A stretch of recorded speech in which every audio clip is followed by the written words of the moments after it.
All right, G, a very, very, very good morning. And my name is Sahil Lodi. You are watching Ball Entertainment. And of course, the morning show with Sahir. Kya hal chal? All good. I am just absolutely fine. मेरे हाथ में मेरी coffee है. And it's waking me up.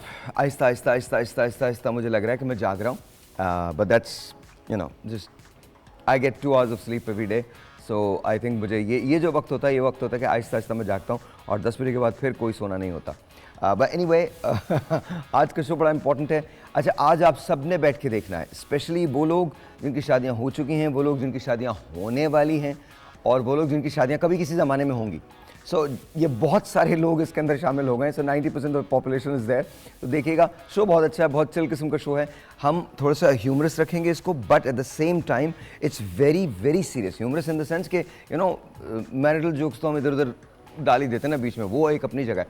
लेकिन इसकी जो importance है, आप यू नो उससे नज़र नहीं चुरा सकते. आजकल हमारे मुल्क में डिवोर्सेस का जो रेशो है वो बहुत बढ़ता चला जा रहा है. और डिवोर्सेस का बढ़ते हुए इस रुझान की वजह क्या है, इसके बारे में जानेंगे. हमारे साथ हमारे एक्सपर्ट्स होंगे, सोशल एक्टिविस्ट होंगे, साइकोलॉजिस्ट होंगे, लॉयर्स होंगे end of course you know motivation speakers होंगे. तो बहुत सारी ऐसी चीज़ें होंगी जिसके बारे में हम बात करेंगे, लेकिन उसके लिए आपको थोड़ा सा वेट करना पड़ेगा. बट ये जो लोग मेरे साथ इस वक्त मौजूद हैं, इनसे हम शुरू करते हैं. मेरे पास किरण जावेद साहबा मौजूद हैं, साइकोलॉजिस्ट हैं. अस्सलाम वालेकुम जी किरण, कैसी हैं? वालेकुम अस्सलाम, I am good. Thank you very much. बहुत बहुत शुक्रिया, बहुत बहुत शुक्रिया. I have got Sakina Munawwar, आप एडवोकेट हैं. अस्सलाम वालेकुम सकीना, कैसी हैं आप? ठीक हैं, अल्हम्दुलिल्लाह. बहुत बहुत शुक्रिया, बहुत बहुत शुक्रिया. Then we have got Nadeem Maulvi साहब. अस्सलाम वालेकुम, गुड मॉर्निंग. वालेकुम अस्सलाम and a very good morning to you and everyone जी. अच्छा, आपको तो तारुफ मतलब करवाने का पूरा पाकिस्तान आपको जानता है. So there is you know no need for your introduction. ये सब आपकी मोहब्बत है और आप लोगों की मोहब्बत है. एंड यकीन करें, हम बात करते हैं ना ज़िंदगी की, हम बात करते हैं रिलेशनशिप की, मोहब्बत पे गैर तो बन ही नहीं सकती. सर वो मैं जानता हूँ आपको ना, मतलब आप तो मोहब्बत हमारे. मैं एक बात, ये टॉपिक शुरू होने से पहले मैं आपको बताऊँ, जो लोग कहते हैं ना कि मैं शादी कर रहा हूँ, तो मैं आपको बताऊँ, बीवी की सूरत में ख़जाना मिलता है और शौहर की सूरत में एक नई ज़िंदगी मिलती है. Oh wow, beautiful, what a wonderful thought. इसी से अपनी सुबह शुरू करो, मतलब brilliant. All righty then, let's not get into this. मैं तो इसके बारे में कोई बात नहीं करूंगा. बट या नदीम भाई, ये आप लोग माहिर हैं, आप लोग बताएंगे. तो सबसे पहले लेट्स स्टार्ट विद यू. मुझे थोड़ा सा ये बता दीजिए किरण के वजह. सबसे पहले तो मियाँ बीवी का जो रिलेशन है, आज से 30 साल पहले कैसा हुआ करता था, आज कैसा हो गया है, कोई आइडिया है?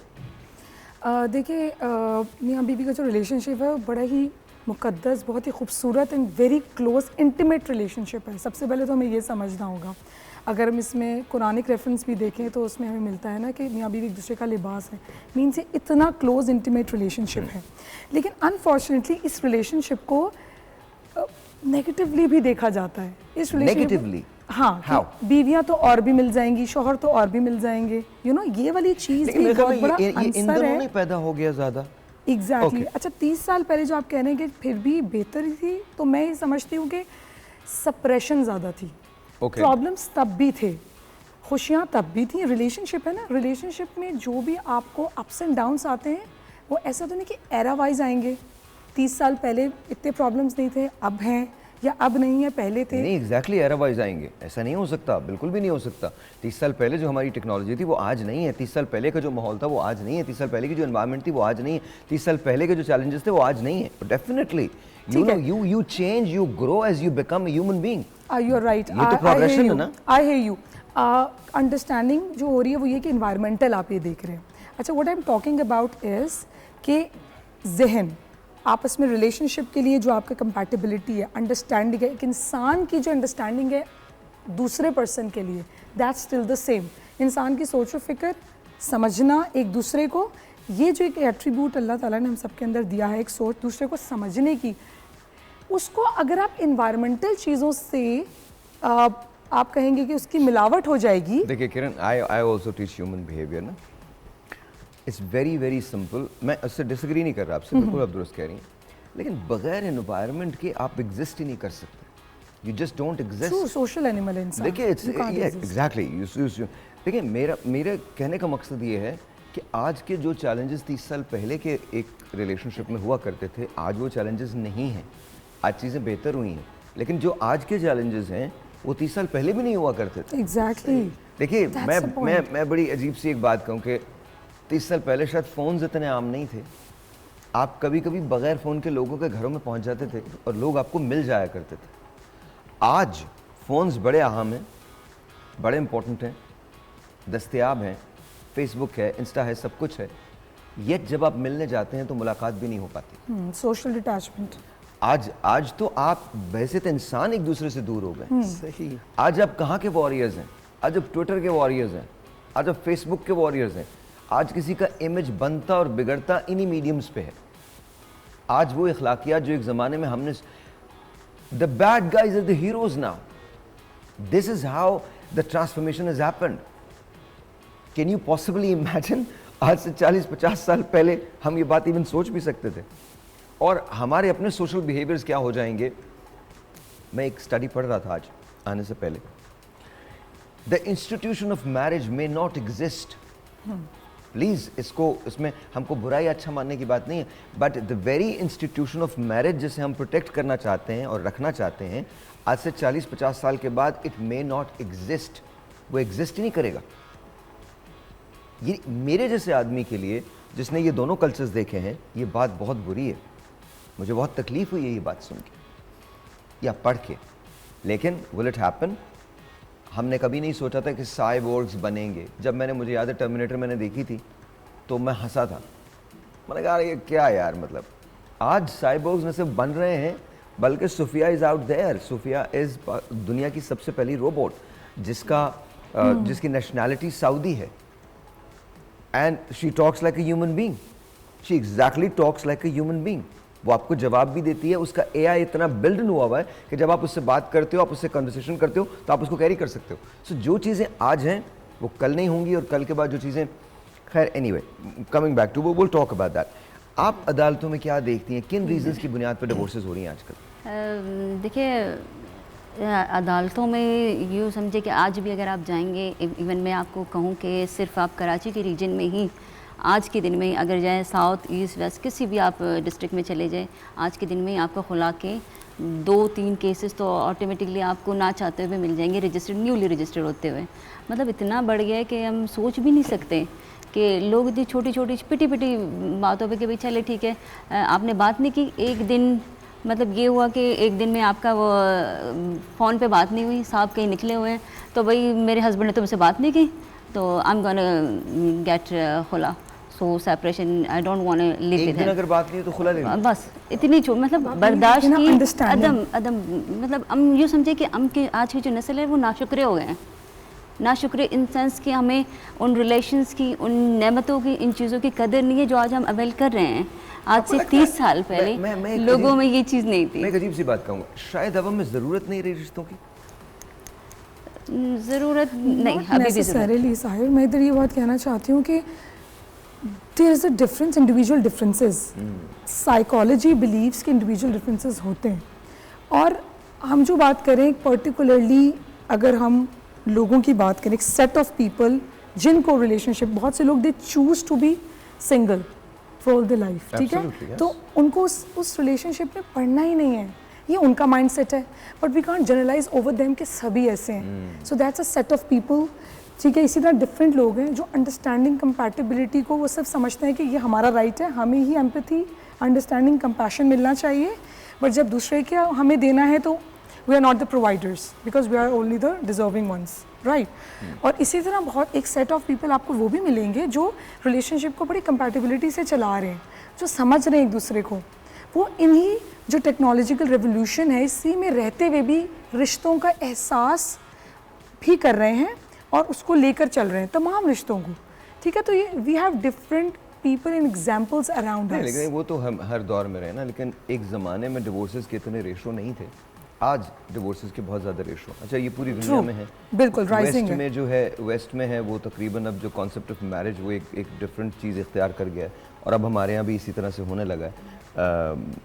डिवोर्सेस और खुला के केसेस ये पीछे भी लगा दीजिए ताकि मुझे पता चल सके कि आप लोग क्या लगा रहे हैं। और यहाँ भी सामने भी मुझे 2 विंडो के अंदर दे दीजिए ताकि मुझे मालूम चल सके। तो ये डिवोर्सेस और खुला के जो केसेस हैं इसमें भी बहुत ज़्यादा इजाफा हुआ है। नदीम भाई, व्हाट डू यू थिंक कि माशरे में क्या तब्दीली आई है जिसकी वजह से ये चीज़ें होने लगी हैं? देखिए, 3 चीज़ों को हम नहीं समझते। एक मोहब्बत, दूसरी वफ़ा, तीसरी सब्र। क्योंकि मोहब्बत करने के बाद मोहब्बत निभाना पड़ता है, वफ़ा करना पड़ता है, और वफ़ा के बाद मसले मसाइल इस ज़िंदगी में आते हैं, कभी लड़की की तरफ से कभी लड़के की तरफ। तो वो जो सब्र है, वो सब्र ही नहीं होगा तो वो मोहब्बत और वफ़ा को वहाँ पे एक गैप ले आती है और फिर झगड़े शुरू होते हैं, फिर शक व शुबहात शुरू होती है, क्योंकि आप में सब्र करने का जो हौसला है वो ख़त्म हो जाता है। अभी जो आप कह रहे थे ना उसमें मुझे एक शेर याद आ गया था, वफ़ा करेंगे निभाएंगे बात मानेंगे, वाह, तुम्हें भी याद है आखिर कलाम किसका था, तुम्हारे ज़बरदस्त, ख़त में नया एक ज़बरदस्त। जी बताइए। तो देखिए, यही बात होती है, हम जब रिलेशनशिप डेवलप कर रहे होते हैं ना, तो हम शुरुआत करते हैं मोहब्बत से, ठीक है। मोहब्बत के बाद की जो दूसरा लम्हा है जो आता है वो है वफ़ा। अब वफ़ा कैसे होता है कि एक इंसान को, एक मिसाल दूँ, एक गाड़ी पसंद है, मगर उससे अच्छी जब गाड़ी आती है तो हमारी नज़रें उस गाड़ी की तरफ चले जाती हैं।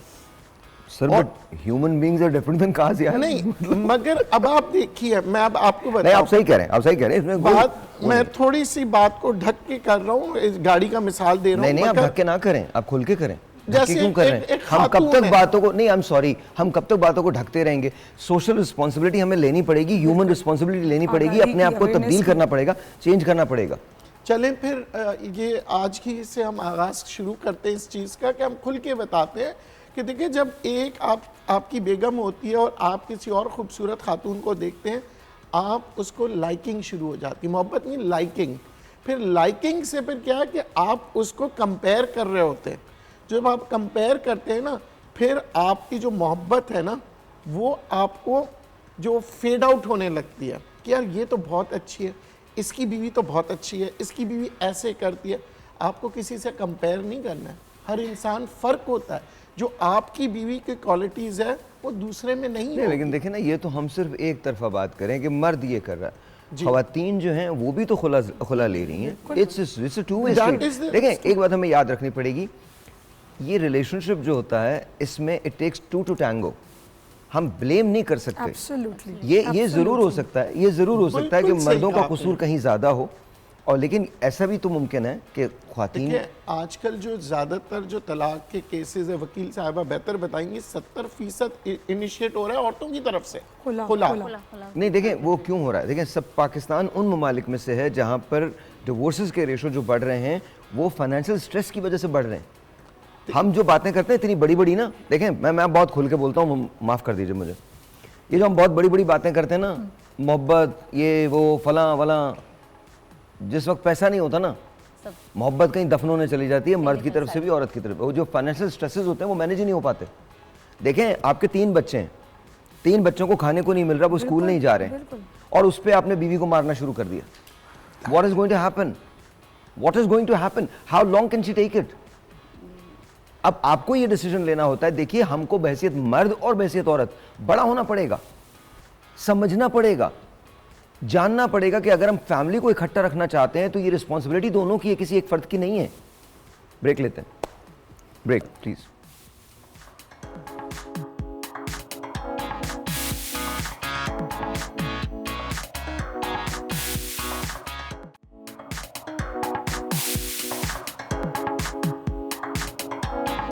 ऑल राइट जी, once again welcome back. And हमें इस वक्त ज्वाइन किया है फ़ायज़ा जवाद ने। आप सोशल एक्टिविस्ट हैं। अस्सलाम वालेकुम, कैसी हैं आप फ़ायज़ा? अल्हम्दुलिल्लाह, I'm very ठीक ठाक।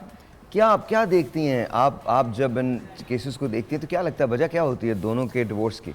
आई think there is a lot of lack of incompatibility, जिसे कहना चाहिए कि कंपैटिबिलिटी प्लस लोगों में एक दूसरे पे शायद लैक ऑफ कॉन्फिडेंस बहुत ज़्यादा हो गया है, एक दूसरे पे ट्रस्ट इश्यूज़ हैं, प्लस चूँकि कराची जैसे शहर में या ओवरऑल देखा जाए तो मोस्टली वर्किंग वुमेन भी हैं और मर्द तो ज़ाहिर काम करते ही हैं, तो लॉन्ग आवर्स जो वर्किंग लॉन्ग आवर्स जो होते हैं लोगों के, वो भी it is one of the contributing factors जो कि इन मैरिजेस को या डिवोर्स की तरफ हमारे केसेस जा रहे होते हैं।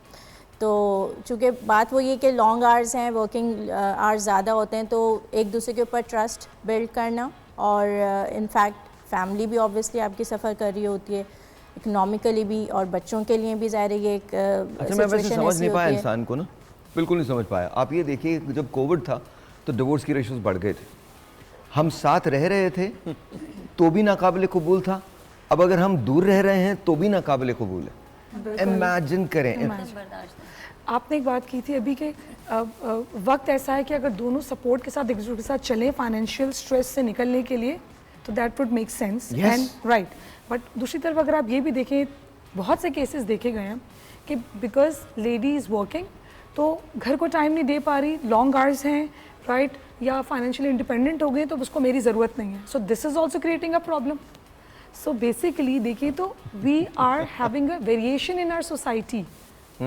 सो बेसिक टेनेट्स करेक्टरिस्टिक्स हैं वो इम्पॉर्टेंट है रिलेशनशिप के लिए, understanding, trust, believing in. I believe it, I think बिल्कुल सही है आपने, यू हिट द नेल। ऐसा होना चाहिए यार, ऐसा अगर हम लोग एक दूसरे से बात भी नहीं कर सकते तो फिर कुछ भी नहीं है ना। Exactly. फिर तो कुछ भी नहीं है ना। एंड आई थिंक हमको ये समझना पड़ेगा कि जो रिक्वायरमेंट हैं रिलेशनशिप की वो क्या होती हैं। अच्छा, क्या एक तीसरा आदमी जो है कोई पार्ट प्ले करता है डिवोर्सेस के अंदर? देखिए, तीसरे आदमी से मुराद आपका खानदान, कुछ लोग, कुछ ऐसे लोग जो जिन्हें नहीं होना चाहिए बीच में, क्या वो प्ले करते हैं? बिल्कुल 99.9% प्ले करता है। उसकी वजह ये होती है, देखिए जो मेरी सोच है ना, वो मेरा जो नज़रिया है वो तब्दील कैसे होता है जब बाहर का कोई आदमी आता है या कोई शक जो डालते हैं, बाहरी के आदमी डालते हैं, और वो जो शक होता है वो जहर बन जाता है। देखिए मैं कहता हूँ गुर्बत, जो आपने पॉइंट उठाया था, बहुत अच्छी बात कही कि जी जब गुर्बत आती है तो अक्सर कहा जाता है कि मोहब्बत दरवाजे से आती है और खिड़की से चले जाती है, मगर उसकी वजह क्या है?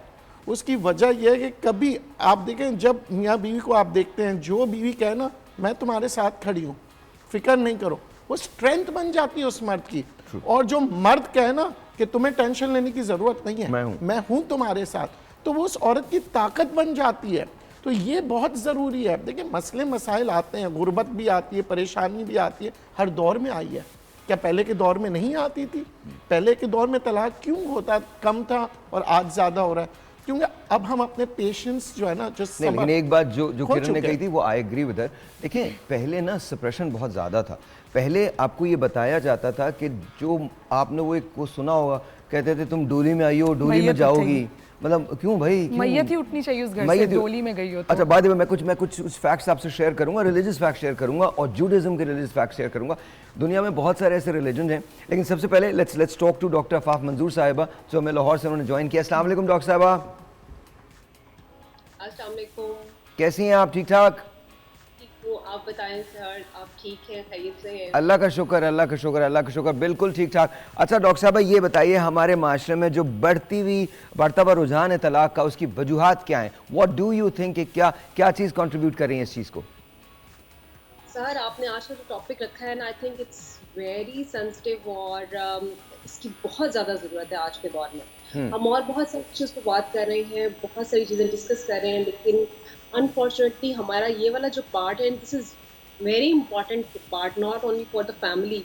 हम असल में ये सिर्फ देख रहे होते हैं कि तलाक शायद दो लोगों में होती है, ये दो लोगों के अंदर नहीं होती। आप देखिए हमारे ख़ानदानी जो निज़ाम है, हमारी जो शादीशुदा ज़िंदगियाँ हैं, उससे हमारे ख़ानदान जुड़े हुए हैं और हमारे माशरे जुड़े हुए हैं।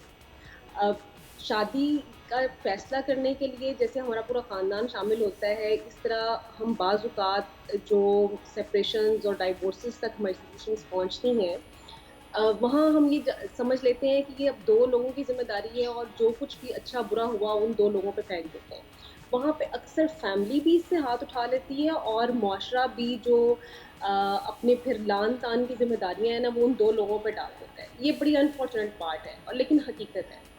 अब इसमें अंडरस्टैंडिंग करने वाली बात ये है कि ये चीज़ उन दो लोगों को भी समझनी चाहिए जो इसकी तरफ जा रहे हैं, और जो बाकी लोग हैं यानी जो फैमिली है या मुआशरा है, उसको भी समझना चाहिए कि वो क्या रोल प्ले कर रहा है।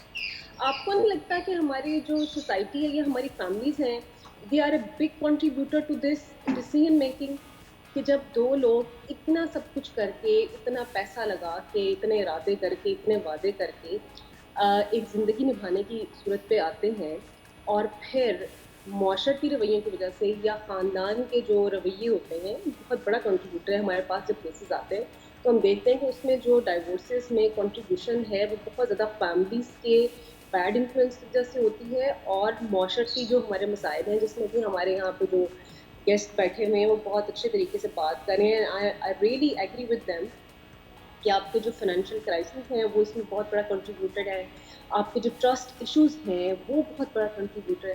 यानी जब आप एक दूसरे को समझते नहीं हैं और अंडरस्टैंड नहीं करते अच्छा डॉक्टर साहबा ज़रा ज़रा ज़रा एक सेकंड मुझे इजाज़त दीजिए, मैं एक टेलीफोन कॉल ले लूँ। अच्छा आप लोग भी अगर कोई मसला डिस्कस करना चाहते हैं तो please give us a call, number आपके सामने है 032869193332 ये नंबर है। अस्सलाम वालेकुम जी, आपका नाम? हेलो अस्सलाम वालेकुम।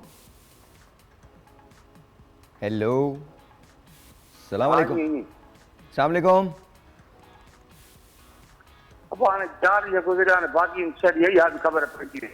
हेलो अच्छा आई थिंक कट गई है।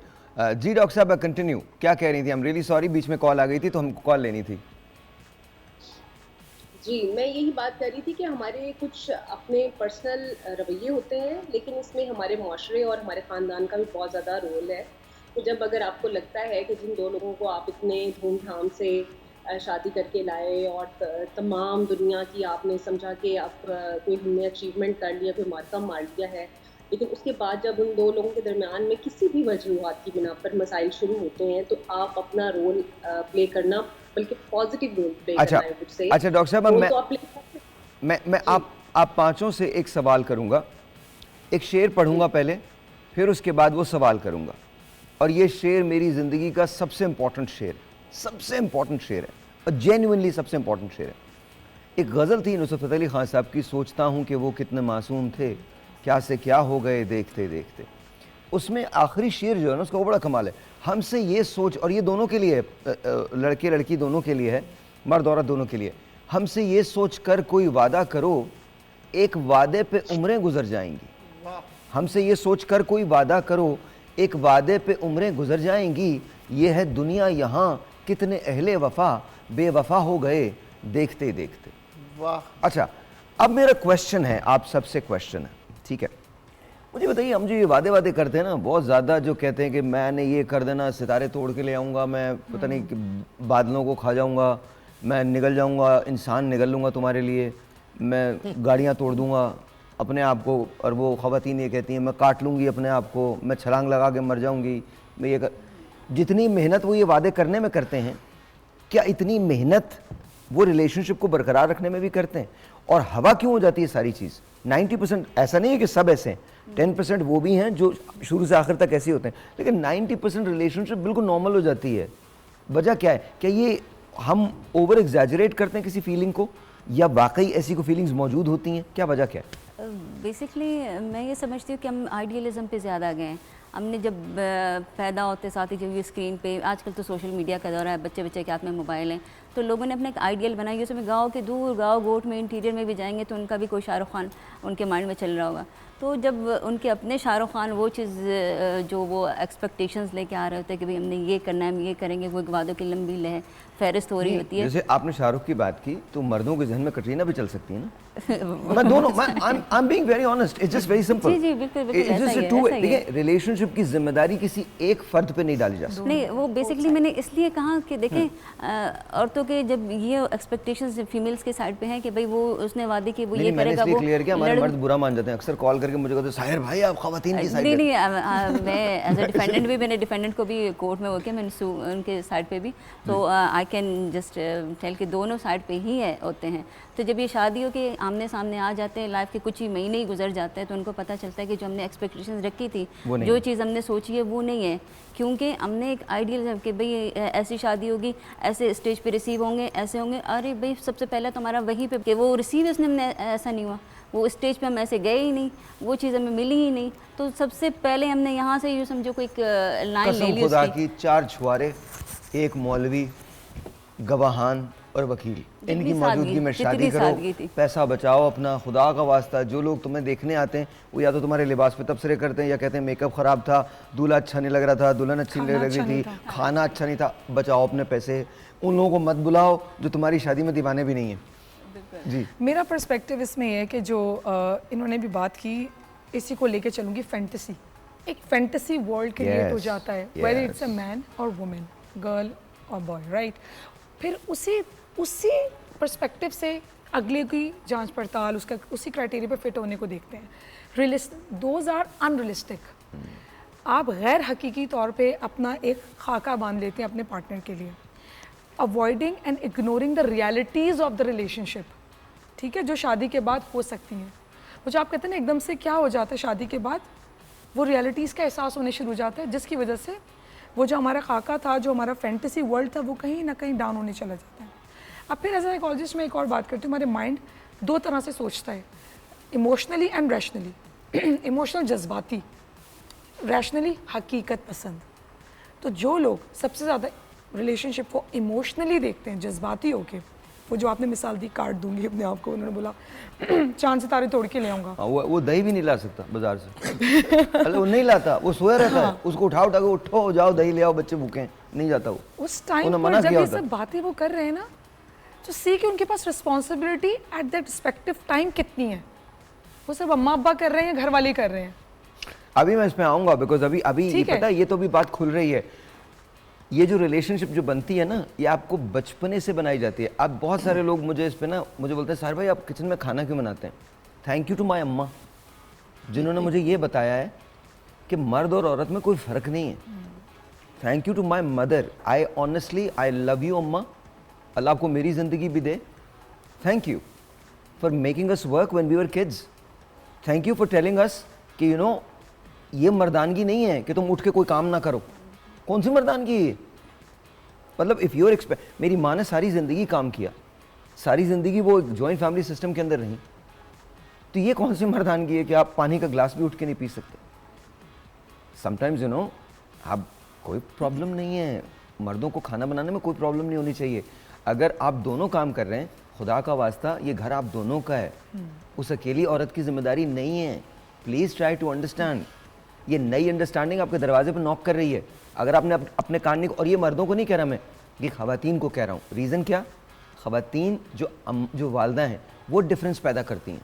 ये मेरा बेटा है, ये मेरी बेटी है, बराबर हैं, खुदा का वास्ता बराबर है, बिल्कुल। और मैं आपको एक और बात बता दूं, अपनी बेटी को ज़रूर सेक्रीफाइस सिखाएं, बट अपने बेटे को भी सेक्रीफाइस करना सिखाएं। अपनी बेटी को ये ज़रूर सिखाएं कि उसके दिल में इतनी वसअत होनी चाहिए कि वो चीज़ों को बर्दाश्त कर सके, लेकिन अपने बेटे को भी ये सिखाएं। अपने बेटे को चंगेज़ खान मत बनाएं कि तुम इस दुनिया पे एक बहुत बड़ा एहसान हो। नहीं हो, नहीं हो। ये रिलेशनशिप औरत और मर्द से मिलके बनती है और जिम्मेदारी हम सब की है। और बहुत सारे ऐसे मकाम हैं जहां जेन्युइनली ख़वातीन ऑनेस्टली मर्दों को पीछे छोड़ देती हैं, जेन्युइनली पीछे छोड़ती हैं। सो उसकी रिस्पेक्ट कीजिए। ब्रेक लेते हैं।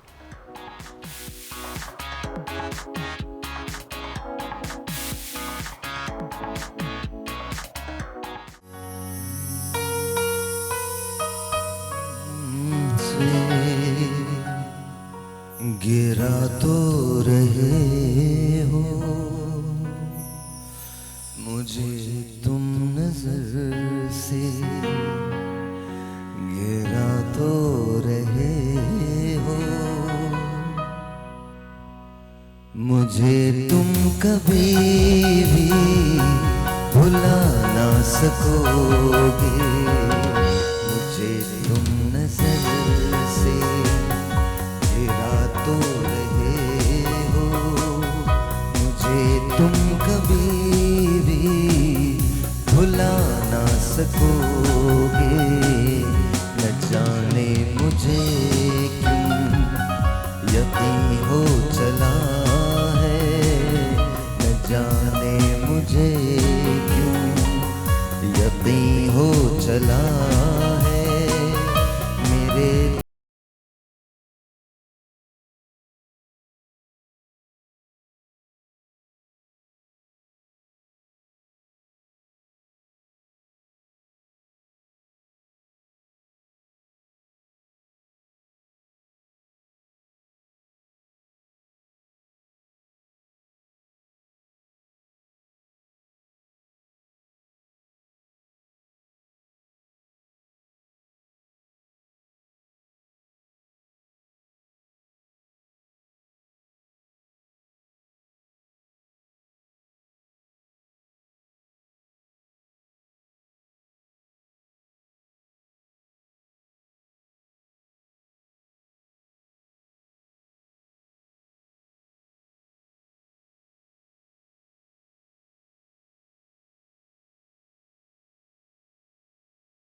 वफा ने बुझाना भी चाहो बुझा ना सकोगे मुझे तुम नजर से।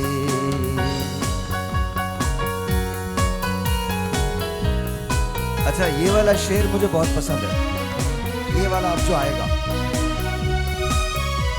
तुम मिटा ना सक। अच्छा, इसको रिदम को आहिस्ता कर ले। हाँ, कहाँ जोड़ पाएंगे हम धड़कनों को कि दिल की तरह हम भी टूटे हुए हैं। ये माना कि तुमसे खफा है जरा हम, मगर जिंदगी से भी रूठे हुए हैं।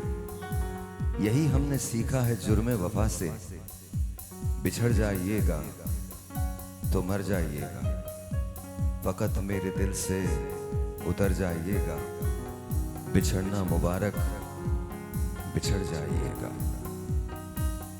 बड़ी चाल सीधी है रूठे दिनों की, पलट कर कभी फिर ये मुड़ते नहीं हैं। मोहब्बत के धागे वफाओं के मोती अगर टूट जाएं तो जुड़ते नहीं हैं। फकत एक मुलाकात मांगी है तुमसे, मिला के नजर को गुजर जाइएगा, फकत मेरे दिल से उतर जाइएगा, बिछड़ना मुबारक बिछड़ जाइएगा। मुझे तुम नजर से गिरा तो रहे हो, मुझे तुम कभी भी भुला ना सकोगे। न जाने मुझे क्यों यकीन हो चला है, मेरे प्यार को तुम मिटा ना सकोगे। मुझे तुम नजर से गिरा तो रहे हो, मुझे तुम कभी भी भुला ना सकोगे। Thank you. पता नहीं, आई थिंक रिलेशनशिप पे इससे बेहतर गाना नहीं हो सकता, मुझे ऐसे लगता है। मुझे तुम नज़र से गिरा तो रहे। बेसिकली आजकल जो खुला का एक काज ये भी है कि जैसे ही यूँ समझे कि शादी के बाद उसने अपनी असल रंगत दिखानी शुरू कर दी, अपनी आंखें दिखाना शुरू कर दी है। और वो कौन है दोनों? वो खुला कौन, खुला की जाती वुमेन है ना, ओके ओके। खवातीन जैसे ही वो तो ये कहती है मर्द ठीक नहीं था। हाँ, बस उसने अपनी निगाहें दिखाना शुरू कर दी, अभी अपनी आंखें दिखाना शुरू कर दी, अभी असल चेहरा दिखाना शुरू कर दिया।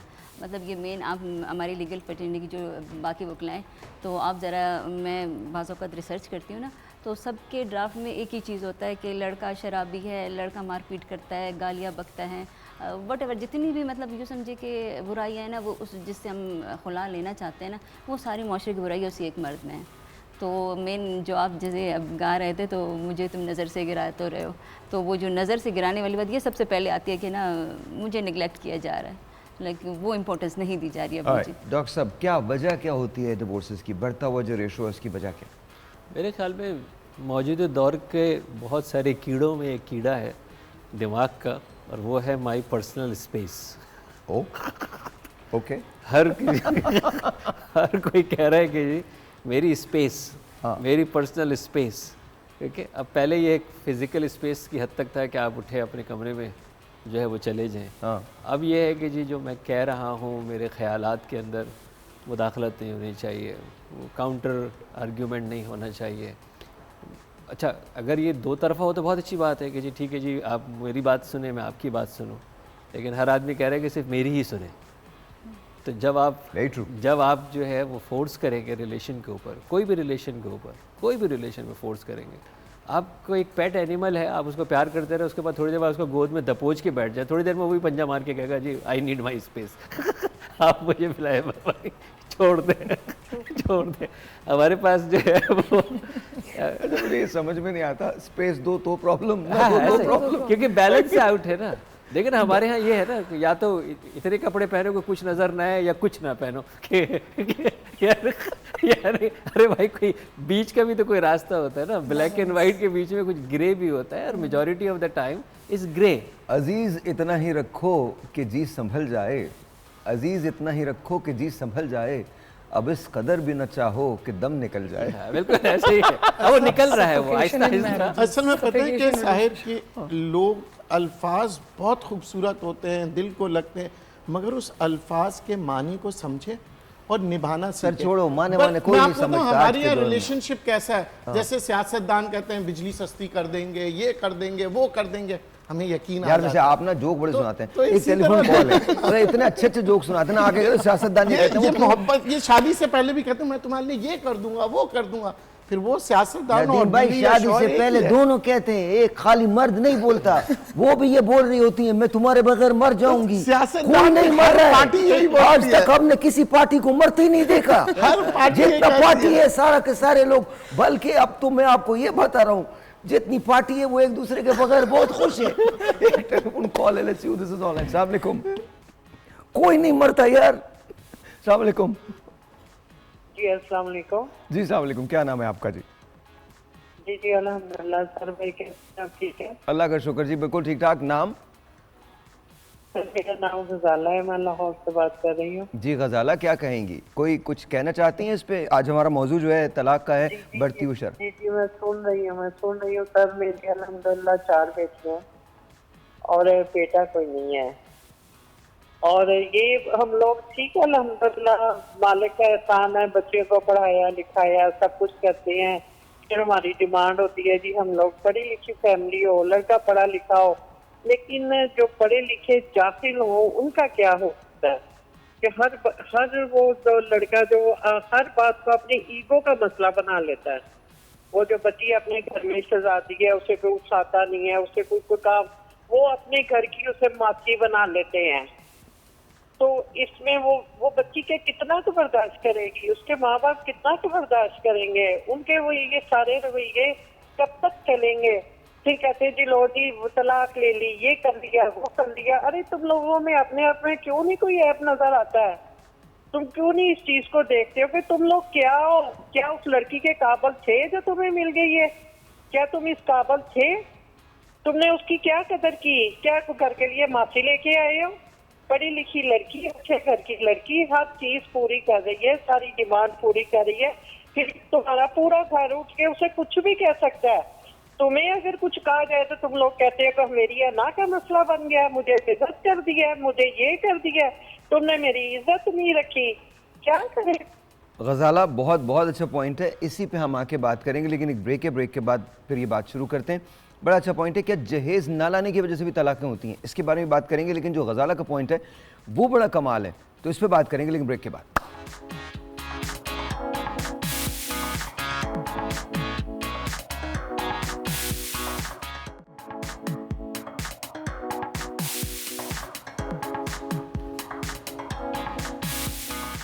और जी once again welcome back and let's talk to doctor फाफ। डॉक्टर साहब ये बताइए, अभी गजाला का फ़ोन आया था, लाहौर से आया था, और उन्होंने ये कहा था कि ये जो डिवोर्सेस होती हैं इसकी एक बहुत बड़ी वजह ये भी होती है कि गलत एक्सपेक्टेशंस जो होती हैं वो बांध ली जाती हैं लड़की से, लड़के की तरफ से। वो ऐसा समझते हैं कि शायद लड़की जो गई है उसको सिर्फ घर का काम ही करना है, कोई वो नौकरानी है जिसको वो ले आए हैं, या मतलब कोई डोमेस्टिक हेल्प है जिसको उन्होंने हायर कर लिया है। तो ये कहाँ तक कंट्रीब्यूट करता है इस फैक्ट के अंदर कि उसकी बुनियाद पे भी डिवोर्सेस हो जाती हैं और लड़की अपने घर जाके बैठ जाती है, ऐसे डिफरेंसेस हो जाते हैं, कहाँ तक कंट्रीब्यूट करता है? सर ये भी जो कॉल आई थी ये बहुत, वैसे हमें देखने में बहुत जज्बाती कॉल लग रही थी, लेकिन ये बहुत रियलिस्टिक सिचुएशन शायद गजाला थी जो बता रही थी। और ये हकीकत है कि हम लोगों की जो एक्सपेक्टेशंस हम बना लेते हैं और फिर उनको अचीव करने की कोशिश करते हैं वो हमें ख़राब करती है। लेकिन मैं थोड़ा सा पीछे जाऊंगी, आप अभी जब ब्रेक से पहले बात कर रहे थे तरबियत की और चाइल्डहुड की, ये सब चीज़ें हम किस तरह से इंटीग्रेट करते हैं। अनफॉर्चुनेटली हमारे यहाँ शादियों की तैयारियाँ तो की जाती हैं, लेकिन वो जो तैयारी की डायरेक्शन है ना वो ठीक नहीं है। मतलब हम साल शादियों की तैयारियां करते हैं। फॉर एग्जांपल जब बेटी हमारे घर पैदा होती है तो हम कहते हैं कि बस अब बेटी पैदा हो गई है तो इसकी शादी करनी है हमने, और माँ बाप बचपन से पैसे जोड़ना शुरू कर देते हैं, जहेज के सामान जोड़ना शुरू कर देते हैं। इसी तरह से लड़कों के लिए जो है वो उनकी माएँ ख्वाब देखना शुरू कर देती हैं, दादियाँ ख्वाब देखना शुरू कर देती हैं, बस मैंने इसे सर पे सेहरा सजाना है। और मुख्तलिफ तरह से हम प्रोग्राम्स प्लान करना शुरू कर देते हैं कि हम शादी पे ये खाना बनाएंगे, हम फलां रिश्तेदार को बुलाएंगे, फलां जो जगह है वहाँ पे अरेंजमेंट्स करेंगे। यानी ये अजीबोगरीब किस्म की तैयारियाँ हम सालों साल जो है ना वो करते हैं। लेकिन जो असल चीज़ है कि क्या आप बच्चों को ज़हनी तौर पे उनकी ये तरबियत कर रहे हैं कि क्या वो जिम्मेदारियाँ जो असल में शादी की जिम्मेदारियाँ वो उठाने के काबिल है या नहीं। आपने किताब पढ़ी होगी शायद जॉन ग्रे की बुक है men are from Mars Yeah. And women are, of course तो वो देखिए उसका कॉन्सेप्ट भी ये कि बेसिकली हम मैं ये नहीं कहती हूँ कि मेल्स या फीमेल्स जो हैं उनको मेल्स को कोई फीमेल्स वाली रिस्पॉन्सिबिलिटीज ले लेनी चाहिए या फीमेल्स को मेल्स वाली रिस्पॉन्सिबिलिटीज ले लेनी चाहिए। देखिए हम अगर अपनी अपनी जिम्मेदारियों को समझ लें और अपना अपना पोर्शन ही देख लें कि हमारी जिम्मेदारी है, अगर हम बेटियों को भी ये बताएं, उनकी भी ये तरबियत करें कि जैसे हम घरों में माँ बाप हैं या हमारी फैमिलीज हैं वैसे ही वो फैमिलीज भी हो सकती हैं। इसी तरह बहुत ज़्यादा ज़रूरी है बॉयज़ को या मेल्स को या मेल चाइल्ड को, मैं ये नहीं कहूँगी कि आप लड़कों को जाके समझाएं, भाई आपने मेल चाइल्ड की तरबियत शुरू करनी है। जैसे आपने कहा कि आपकी वालदा ने आपको बताया कि it's not the responsibility of a female, वो किचन में सिर्फ वही जा सकती है और अपना कप और ग्लास वही उठा सकती है। मतलब आप मेल चाइल्ड को भी आप ये बताइए कि आपकी जिम्मेदारी क्या है, यानी males are to be protected, males की रिस्पॉन्सिबिलिटी है कि उन्होंने जो है फैमिली प्रोटेक्शन देनी है, फैमिली को कंट्रोल करना है, फैमिली की फीडिंग करनी है, फैमिली की सारी रिस्पॉन्सिबिलिटी उनकी। इसी तरह से फीमेल्स की जो सारी तरबियत है उन्हें पता होना चाहिए कि फीमेल्स जो हैं their role is very important family की, उन्होंने उनकी नरिशमेंट करनी है, उनको लव देना है, उनको केयर करनी है, उनको मतलब सारी जो इस तरह की घरेलू जिम्मेदारियाँ हैं या उनकी जज्बाती जिम्मेदारियाँ हैं वो उन्होंने पूरी करनी है।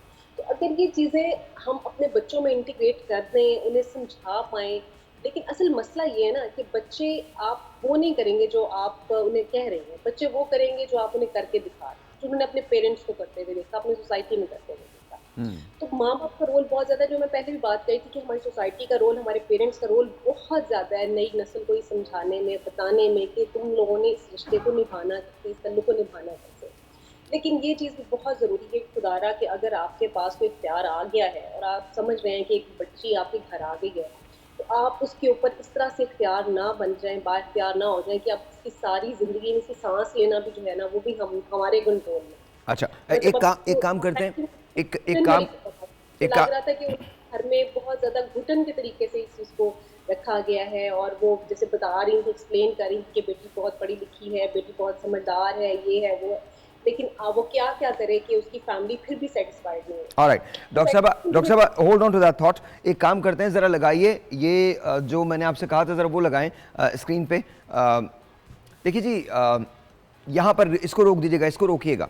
जो डिवोर्सेस होती हैं उसके अंदर जो बहुत बड़े फैक्टर्स हैं, उसके अंदर 75% जो है वो लैक ऑफ कमिटमेंट, जो अभी डॉक्टर साहब बात करी थी कि आपको तौर पे शादी के लिए तैयार ही नहीं किया जाता, आपको बताया नहीं जाता कि शादी जो है वो एक इंस्टीट्यूशन का नाम है और इसमें 2 लोग रिस्पॉन्सिबल होते हैं, फिर उसके साथ बाकी उनके फैमिली मेम्बर्स आ जाते हैं। तो अच्छा, इनफिडेलिटी ऑफ कोर्स 59.6% है। Too much conflict in the family, ये भी अच्छी खासी इसकी एक परसेंटेज है जो आपको नज़र आ रही है।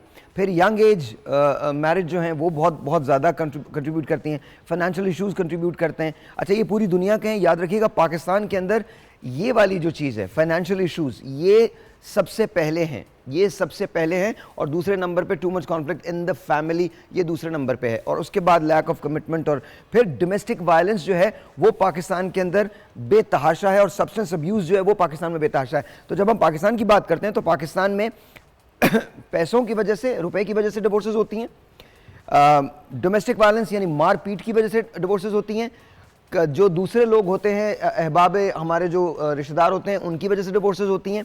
Eight the same time substance के अल्कोहलिज्म या किसी और ऐसी किसी चीज़ का शिकार होते हैं, उनकी वजह से डिवोर्सेस होती हैं। तो लेट्स गो टू नदीम भाई। नदीम भाई, इन सारी चीज़ों को मद्देनजर रखते हुए हम क्या कर सकते हैं, किस तरह से आप अग्री करते हैं डॉक्टर साहब की बात को कि हमको सिखाया ही नहीं जाता कि शादी में रहना कैसे? देखिए, अच्छा, ये मैं मर्द और औरत दोनों की बात कर रहा हूँ, जैसे औरतों की नहीं है, मर्दों की। मसला शुरू होता है कि जब हम लड़की देखने जाते हैं या लड़का देखने जाते हैं, हम जो होते हैं बात सबसे पहले करेंगे जी कमाता कितना है, पैसे कितने हैं, घर है कि नहीं है। अब ये सारी चीज़ अचीवमेंट के लिए कम से कम बंदे को 30 साल का होता है, ठीक है, जो राइट एज में पहले ज़माने में क्यों नहीं होता था। ख़ानदान देखते थे, अच्छा लड़का है, शरीफ है, ईमानदार है, मोहब्बत करने वाला है, इसकी शादी करा दो। अब लड़की की तरफ जब हम जाते हैं, लड़की करती क्या है, डॉक्टर है, अच्छा कितना कमाती है, क्या करती है, इसके अब्बा क्या करते हैं, इसके अब्बा का कहाँ पे घर है। तो ये हम कमर्शियल चीज़ों पे आ रहे हैं। हम एक दो इंसानों के दरमियान शादी होती है, दो इंसानों के दरमियान रिश्ते होते हैं। इंसान को हर चीज़ सिखा रहे हैं मगर इंसान को इंसान बनना नहीं सिखा रहे हैं। ऑलराइट, जी जी बिल्कुल, मैं बात से एग्री करूंगी कि आप देखें, लड़की में एक और चीज़ भी देखी जाती है कि वो घर के काम भी आते हैं। चांद सुनो, चांद जैसी खूबसूरत बीवी भी चाहिए और बेटी भी चाहिए, बहू भी चाहिए, इसके अलावा उसको काम भी सारे आने चाहिए उसको, लेकिन वो डिग्री होल्डर भी हो, क्योंकि हम बता सकें हम डॉक्टर बहू भी ला रहे हैं। ये भी सब फैक्टर्स हैं। जो कॉलर है उनका यही था कि पढ़ाया लिखाया और फिर उसके बाद उसको एक्सपेक्ट ऐसे किया कि जैसे वो एक हाउसमेड है, राइट। अच्छा देखिए, ये भी एक तरह का एक तरफा एक पर्सपेक्टिव था जो हमें कॉल के थ्रू मिला है।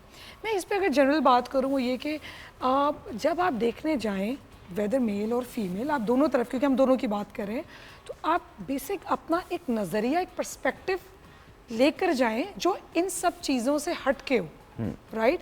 कि जिसमें खूबसूरती का क्राइटेरिया क्या है, कितने बड़े घर का है या घर की है, ठीक है, कमाना कितना है क्या नहीं है, इससे हट के बंदे की जो उसकी अपने एट्रीब्यूट्स हैं, एटीट्यूड्स हैं, माइंड सेट है, ये सब चीज़ें भी जो कि फैमिली से भी, और फिर वही बात है ना, एक दफ़ा की मुलाकात से you can't assess all this. अच्छा, मैं एक टेलीफोन कॉल लेता हूँ, टेलीफोन कॉल आपके पास आऊँगा, फिर मैं डॉक्टर साहब आपके पास आता हूँ। मुझे बताइए, एक टेलीफोन कॉल ले लेते हैं, टेलीफोन कॉल के बाद मेरे एक जहन में एक सवाल था जो मैं आप दोनों से करना चाहूँगा। अस्सलाम वालेकुम। अस्सलाम वालेकुम। वालेकुम अस्सलाम। कैसे हैं बेटा आप? मेरे बहुत फेवरेट है। अल्लाह आपको सेहत दे, जिंदगी दे। थैंक यू, बहुत शुक्रिया, बहुत बहुत शुक्रिया। कौन बात कर रही हैं? बेटा मैं कराची गुलशन से बोल रही हूँ, रफिया शाहीन, मैं रिटायर्ड टीचर हूँ। माशाल्लाह, thank you so much ma'am, बहुत बहुत शुक्रिया कॉल करने का। बेटा एक मेरा सवाल है। यस। इस वक्त हमारे पाकिस्तान के अच्छे अच्छे लड़कों को अमेरिका से और कनाडा से बुढ़ी औरतें आ रही हैं शादीशुदा और निकाह करके और ख्वार करके जा रही हैं, इसके लिए कोई इशू उठाएं? अच्छा, ये एक सेपरेट इशू है, लेकिन मैं ज़रूर पूछ लेता हूँ। वही चक्कर है ना, मटीरियलिस्टिक शादियां हो रही हैं, वीजा मिल जाएगा, लड़के का पासपोर्ट बन जाएगा, शादी नहीं बेटा हमने ये नहीं कहा कि हमें वीजा मिल जाए। मेरा पूरा बेटा अमेरिका में है और मेरा छोटा बेटा अमेरिका में है। वो लड़की आई, शादीशुदा थी, जवान बच्चे थे 3 उसके, और उसने मेरे बेटे को फेसबुक पे बेवकूफ बनाया और मेरे बेटे को बेवकूफ बना के आई, निकाह करके गई। उसके बाद कहने लगी मेरे बेटे से कि ना मैं तो सुलह के चक्कर में आई थी, तुम मुझे तलाक दो। मेरे बेटे ने कहा आपने तो मुझसे प्यार का वादा किया था, मुझे तो नहीं पता था आप सुलह के चक्कर में आई हैं, तो मैं तलाक नहीं दूंगा। फिर क्या हुआ? फिर ये हुआ कि फिर उसने ना फोन पे हमारे पूरे खानदान में फोन कर करके गालियां देनी शुरू कर दी। फिर उसने एक दफा मुझे फोन किया और मुझे कहा कि आप मेरी एक शर्त माने। मैंने कहा क्या शर्त? कहने लगी कि मैं आपके बेटे का अमेरिका का काम जब्त करूंगी, आप अपने छोटे बेटे से कहें वो अपनी बीवी को तलाक दे दे, और मेरी बहन मीरपुर खास में रहती है, पागल है, उससे शादी कर ले, तो मैं आपके बेटे को अमेरिका बुला लूंगी। मैंने कहा हमने अमेरिका के लिए शादी नहीं की, आप बैठी रहे अपने घर, हम अपने घर खुश हैं। और वो लड़की पाकिस्तान में कितने ही लड़कों से आके निकाह करके चली गई है और तलाक भी नहीं लेती और ना वहां से तलाक भेजती है। ओके, ये तो एक वाकई केस है, ऐसा तो वन ऑफ है, ये तो बड़ा कोई 007 किस्म की वो खातून है जो आ जाती है और शादी करके सॉल्यूशन ये है कि जी फिर तलाक दे दे। अच्छा, लेकिन बॉस एक बात यहाँ पर एक बात है। थैंक यू रफिया, बहुत बहुत शुक्रिया, आपने अपना पर्सनल एक्सपीरियंस शेयर किया। देखिए, हम इस पर नाराज़ हो सकते हैं कि हमारे लोग बाहर जाके शादियाँ क्यों करते हैं, लड़कियाँ भी तो शादियाँ करती हैं ना, जो बाहर वाला होता है, और लड़के भी कर रहे हैं कि जी बाहर से। देखिए, ये अब ये गवर्नमेंट को सोचना चाहिए। जब आपके पास यहाँ अपॉर्चुनिटीज़ नहीं होंगी तो बंदा कहाँ जाएगा? उसको अपना घर तो जाना है, तो घर तो चलाना है, कुछ चीज़ें, तो प्लीज़ ऐसा मत करें। मैं ये नहीं कहता कि ये अच्छी बात है या बुरी बात है, बस ये एक बात है जो इसलिए है बिकॉज इसके पीछे बहुत सारे फैक्टर्स हैं, बहुत सारे फैक्टर्स हैं, कोई एक फैक्टर नहीं, बहुत सारे फैक्टर्स हैं। और जो रफिया ने बात की ये तो बिल्कुल अलग, ये तो स्कैमिंग का केस है, ये इस पर तो मैं क्या तबसरा करूँ। But coming back to you sir, एक बात है, ये जो जहेज़ की वजह से डिवोर्सेस होती हैं, नहीं लाए, कम लाई, फिर डिमांड आने लगती है कि ये भी हमारे माशरे में आज भी है। ये है तकरीबन डिमिनिश होता जा रहा है। ये तो अच्छी बात है कि ये डिमिनिश हो रहा है, क्योंकि वो लड़की भी इस तरह की ढूंढी जाती है जो कि काम भी करती है, पैसे भी कमाने वाली है, तो फिर वो ये नहीं हो सकता कि जहेज़ भी ले और सारी ज़िंदगी की नौकरी की कमाई भी दे, ये डिमिनिश हो रहा है। लेकिन आज के जो टॉपिक के ऊपर जो बेसिक बात जो शायद मिस हो गई वो ये है कि जी रिश्तों की बुनियाद क्या होती है। और अच्छा, रिश्तों की बुनियाद, इंसानों के दरमियान रिश्तों की बुनियाद इंसानों के खालिक से पूछते हैं ना कि उसने क्या बताई है। तो इंसानों के खालिक रब ताला कुरान में कहता है कि जी रिश्तों की बुनियाद 3 बुनियादों पर होती है। एक है इंसाफ की बुनियाद पर, इंसाफ निकला है निस्फ से, आधा आधा, बराबर बराबर, गिव टेक, इक्वल टू, ये है निस्फ। यानी अगर कोई यहाँ पे कोई चीज़ अगर तकसीम के लिए आए और हम लोग यहाँ पे 6 लोग बैठे हुए हैं तो इन 6 को बराबर बराबर तकसीम कर दीजिए, यह इंसाफ होगा। दूसरा इसका लेवल है जिसको कहते हैं अदल। अदल ये है कि जो चीज़ आए इन 6 में जिसको ज़्यादा ज़रूरत है उस हिसाब से तकसीम कर लें। यानी मेरी ज़रूरत कम है तो मुझे उस हिसाब से दे दी जाए, बहन की ज़रूरत ज़्यादा है उनको ज़्यादा दे दिया जाए। अब ये क्या होगा, ये अदल होगा कि किसी को ज़्यादा किसी को कम ज़रूरत की बुनियाद पे मिला है। ये रिश्ते की दूसरी बुनियाद है। तीसरी बुनियाद रब ताला फरमाता है कि ये एहसान का दर्जा है। एहसान का मतलब ये है कि हर शख्स दूसरे को देने के लिए इंटरेस्टेड है। हर शख्स चाह रहा है कि मैं कुर्बानी दूंगा लेकिन मुझे ना दें, उसको दे दें। एक दूसरे के लिए जीने का नाम एहसान है। और कुरान कहता है मियाँ बीवी का रिश्ता ना अदल पे होता है ना इंसाफ पे होता है, ये एहसान पर कायम रहता है।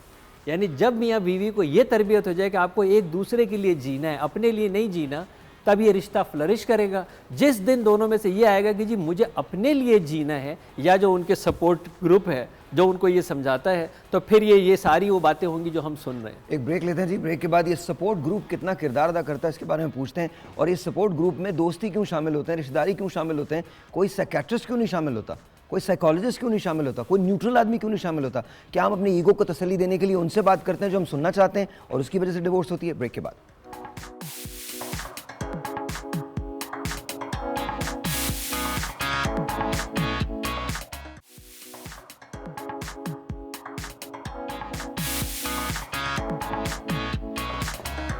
Alright ji, so we've got Kiran, we have got Nadeem Maulvi साहब, इन लोगों को, बाकी मेरे गेस्ट जो हैं वो वहीं पे हैं। डॉक्टर अफाफ जो हैं वो अफाफ मंजूर साहिबा जो हैं वो वहाँ हैं, आप बिल्कुल फिक्र नहीं करें।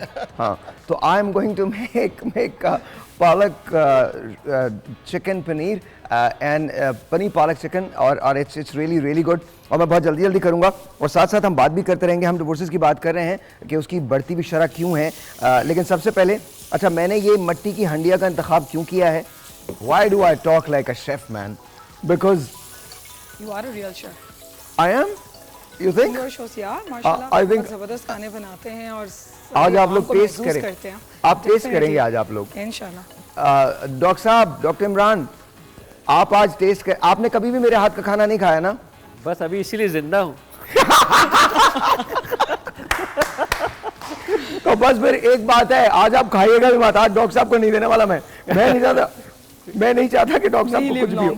मुझे अभी एक दोस्त ने फोन किया, मेरे लिए भी लेते हुए आना, मगर I am Seriously? Are you serious? Message दिया। मैं ढाबा खोल रहा हूँ, मैं मुझे खास उन्होंने फोन किया, फिर मिस कॉल दिया, मैसेज कर रहा कि मेरे लिए लेते हुए आना। साहिर का Dhaba, I am opening this, Sahir का Dhaba, I am just opening it. और मैं बल्कि मुझे तो लगता है ये ना, बोल का ही कॉन्ट्रैक्ट ले लो यहाँ पे ना, मैं कैंटीन में टेक ओवर कर लेता हूँ। मैं सही बता रहा हूँ, हम लोग, मैं यहाँ पर करने, मुझे वैसे भी खाने का बड़ा शौक हो गया, पता नहीं क्यों बनाने का। I have no idea why. अच्छा, मक्खन की बड़ी जबरदस्त खुशबू आ रही है। This is what I was saying. अच्छा, मक्खन इतना की, अच्छा अरोमा आ रहा है इसका, इतना जबरदस्त इसका। अच्छा, मैंने अनसॉल्टेड बटर लिया है। उसका रीज़न ये है कि बहुत ज़्यादा अगर आप सॉल्टेड बटर लेते हैं तो उसके अंदर फिर ना बहुत सारी और चीज़ें शामिल हो जाती है। फिर बटर के मामले में, अब नमक के मामले में आपको बड़ी एहतियात करनी पड़ती है। तो ये मैं बहुत जल्दी 5 मिनट के अंदर हम इसको कर लेंगे, and then you will see कि मैं क्या करने वाला हूँ। सबसे पहले मैंने ये बटर लिया है, इसके अंदर मैं ये प्याज जो है वो ऐड कर रहा हूँ। और मैं इस बात का बिल्कुल भी कायल नहीं हूँ कि आप बहुत कन्वेंशनल पकाएं, बिल्कुल भी मैं कायल नहीं हूँ। आपका जो दिल चाहता है, इट्स योर किचन, आप जैसे चाहते हैं वैसे बना लें, इट्स ऑल गुड, बिल्कुल it's all good. You know sir, cooking जो है बहुत थेरेप्यूटिक है It बहुत is. से लोगों के अच्छा, लिए, शायद बहुत से मैं लोगों इन दिनों में यही कर रहा हूँ, This is शायद ये what I was थेरेपी है। saying कि आप जो कह रहे हैं ना कि आप एंजॉय कर रहे हैं, हाँ। for me that's giving you relief, peace of mind, peace of mind. Yes, you are enjoying it. और फिर साथ साथ मुझे ना मुस्तकबिल नजर आ रहा है कि पैसा बन जाएगा इससे, और ये सारे के सारे खाते हैं। अच्छा डॉक्टर साहब, आपकी तरफ आता हूँ। डॉक्टर साहब, मुझे ये बताइएगा, when we talk about divorces, तो उसमें हमने अभी जो बात की थी, ये कितना फैक्टर होता है कि थर्ड पार्टी इन्वॉल्वमेंट होती है? वो कौन लोग होते हैं जो आके बता रहे होते हैं आपको कि यार आपने ये करना है, ये करना है, ये करना है, और उससे क्या फ़र्क पड़ता है? अनफॉर्चुनेटली बहुत बड़ी तादाद डिवोर्स की जो हमारे सेंटर्स पे आती हैं, उसमें एक विलन का किरदार होता है जो कि आता हीरो हीरोइन की सूरत में है। बहुत सारी बच्चियाँ अपने घर में अल्हम्दुलिल्लाह आज हमारी काउंसलिंग की वजह से इसलिए आबाद हैं कि मैं उनको उनकी माँओं से दूर करने में कामयाब हो गया। क्योंकि बहुत सारी माएँ जो हैं वो क्या करती हैं कि वो बच्चियों को भेजने के बाद वो अभी भी इतना पोजेस रखती हैं कि उन्हें बेडरूम से लेके किचन की हर डिटेल्स चाहिए, और वो डिटेल्स जब उनको मिलती है तो फिर उसके अंदर फिर वो सर एक मिनट रुकिएगा किचन की डिटेल पे ना मैं जरा ये बता दूं कि मैंने प्याज के बाद अब ये टोमेटोज जो हैं वो डाल दिए हैं। सर अब आगे कंटिन्यू करें। आई एम सॉरी मैं आपको थोड़ा डिस्टर्ब करता रहूंगा, प्लीज बोलिए। भाई यही वाले थर्ड पर्सन होते हैं जिस तरह आपने काम किया। नहीं यार ये नहीं करें यार, ये नहीं करें डॉक्टर साहब, ये नहीं करें। एक तो मैं आपको इन्वॉल्व कर रहा हूँ, ये बिल्कुल नहीं कर सकते आप, ये मेरे साथ नहीं कर सकते आप, बिल्कुल नहीं कर सकते। और ये इस किस्म के लोग होते हैं जो नाशुक्रे होते हैं, जितना मर्जी कुछ मिल जाए, ये बहुत नाशुक्रे लोग होते हैं। बस इसी तरह फिर देखें नाचाकियां शुरू होती है, घर बर्बाद हो जाते हैं। बस इसीलिए आपका और मेरा घर इंशाल्लाह बर्बाद हो जाएगा। मेरा और डॉक्टर साहब का घर। तभी आप लोग अपनी अपनी जगह पे you are doing the best.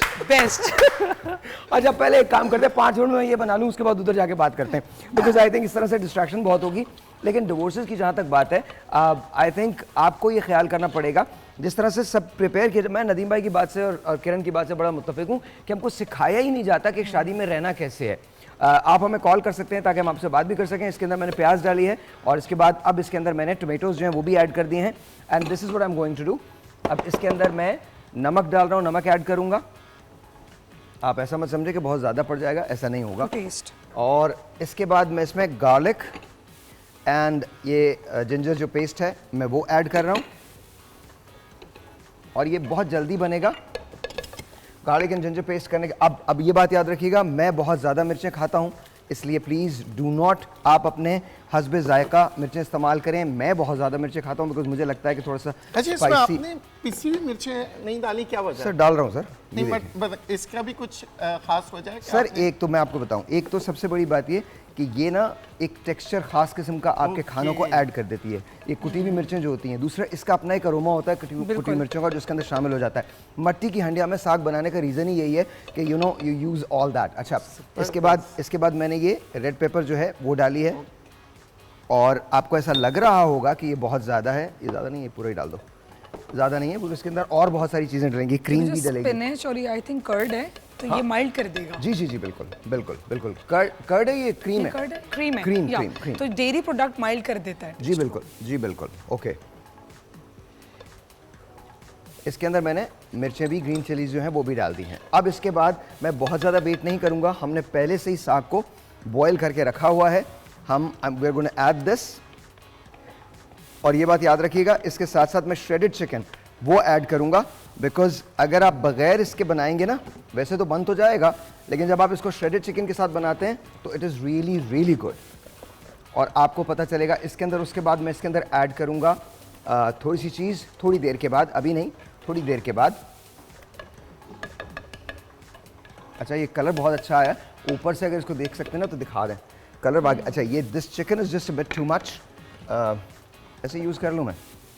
Use अच्छा कर बहुत से लोग बनाते हैं काला हो जाता है और घी ऊपर तैर रहा होता है वो, और ये इसका मैं देख रहा हूँ कलर बहुत अच्छा है, और वो जो जैसे कहते हैं ना जो ऊपर से जो घी आ जाते हैं वो नजर नहीं आ रहा। नहीं सर अभी नहीं नजर आएगा। अच्छा अभी नहीं नजर आएगा, बाद में नजर आता है घी। एक्चुअली फ्राई, वो फ्राई में होता है, अगर बहुत ज्यादा फ्राई करते हैं ना तो डिफरेंटली वो आहिस्ता आहिस्ता। और अभी नहीं नजर आएगा, ये बाद में आएगा। अच्छा वो लोग जो चिकन बनाते हैं, चिकन पालक बनाते हैं, कभी इसको ट्राई कीजिएगा जैसे मैं ट्राई कर रहा हूँ श्रेडेड चिकन के साथ, and you will love it, you will just absolutely love it. आपको बहुत अच्छा लगेगा, और आपको लगेगा कि यार साहिर भाई ने कोई तरकीब आपको बड़ी अच्छी बताई है। Genuinely it is amazing. बस आई थिंक इट्स इनफ। ये चिकन मैं थोड़ी सी सेव कर देता हूँ इसके अंदर। अब मैं इसको थोड़ा सा फॉर 30 सेकेंड्स मैं इसको मिला लूँगा, और 30 सेकेंड्स के बाद I am gonna add cream to it and leave it, और ये सिमर पे पकेगा। सिमर पे पकने के बाद जब ये 5 मिनट, इसको 6 मिनट गुजर जाएंगे सिमर पे पकते हुए, तो I am gonna add cheese to it.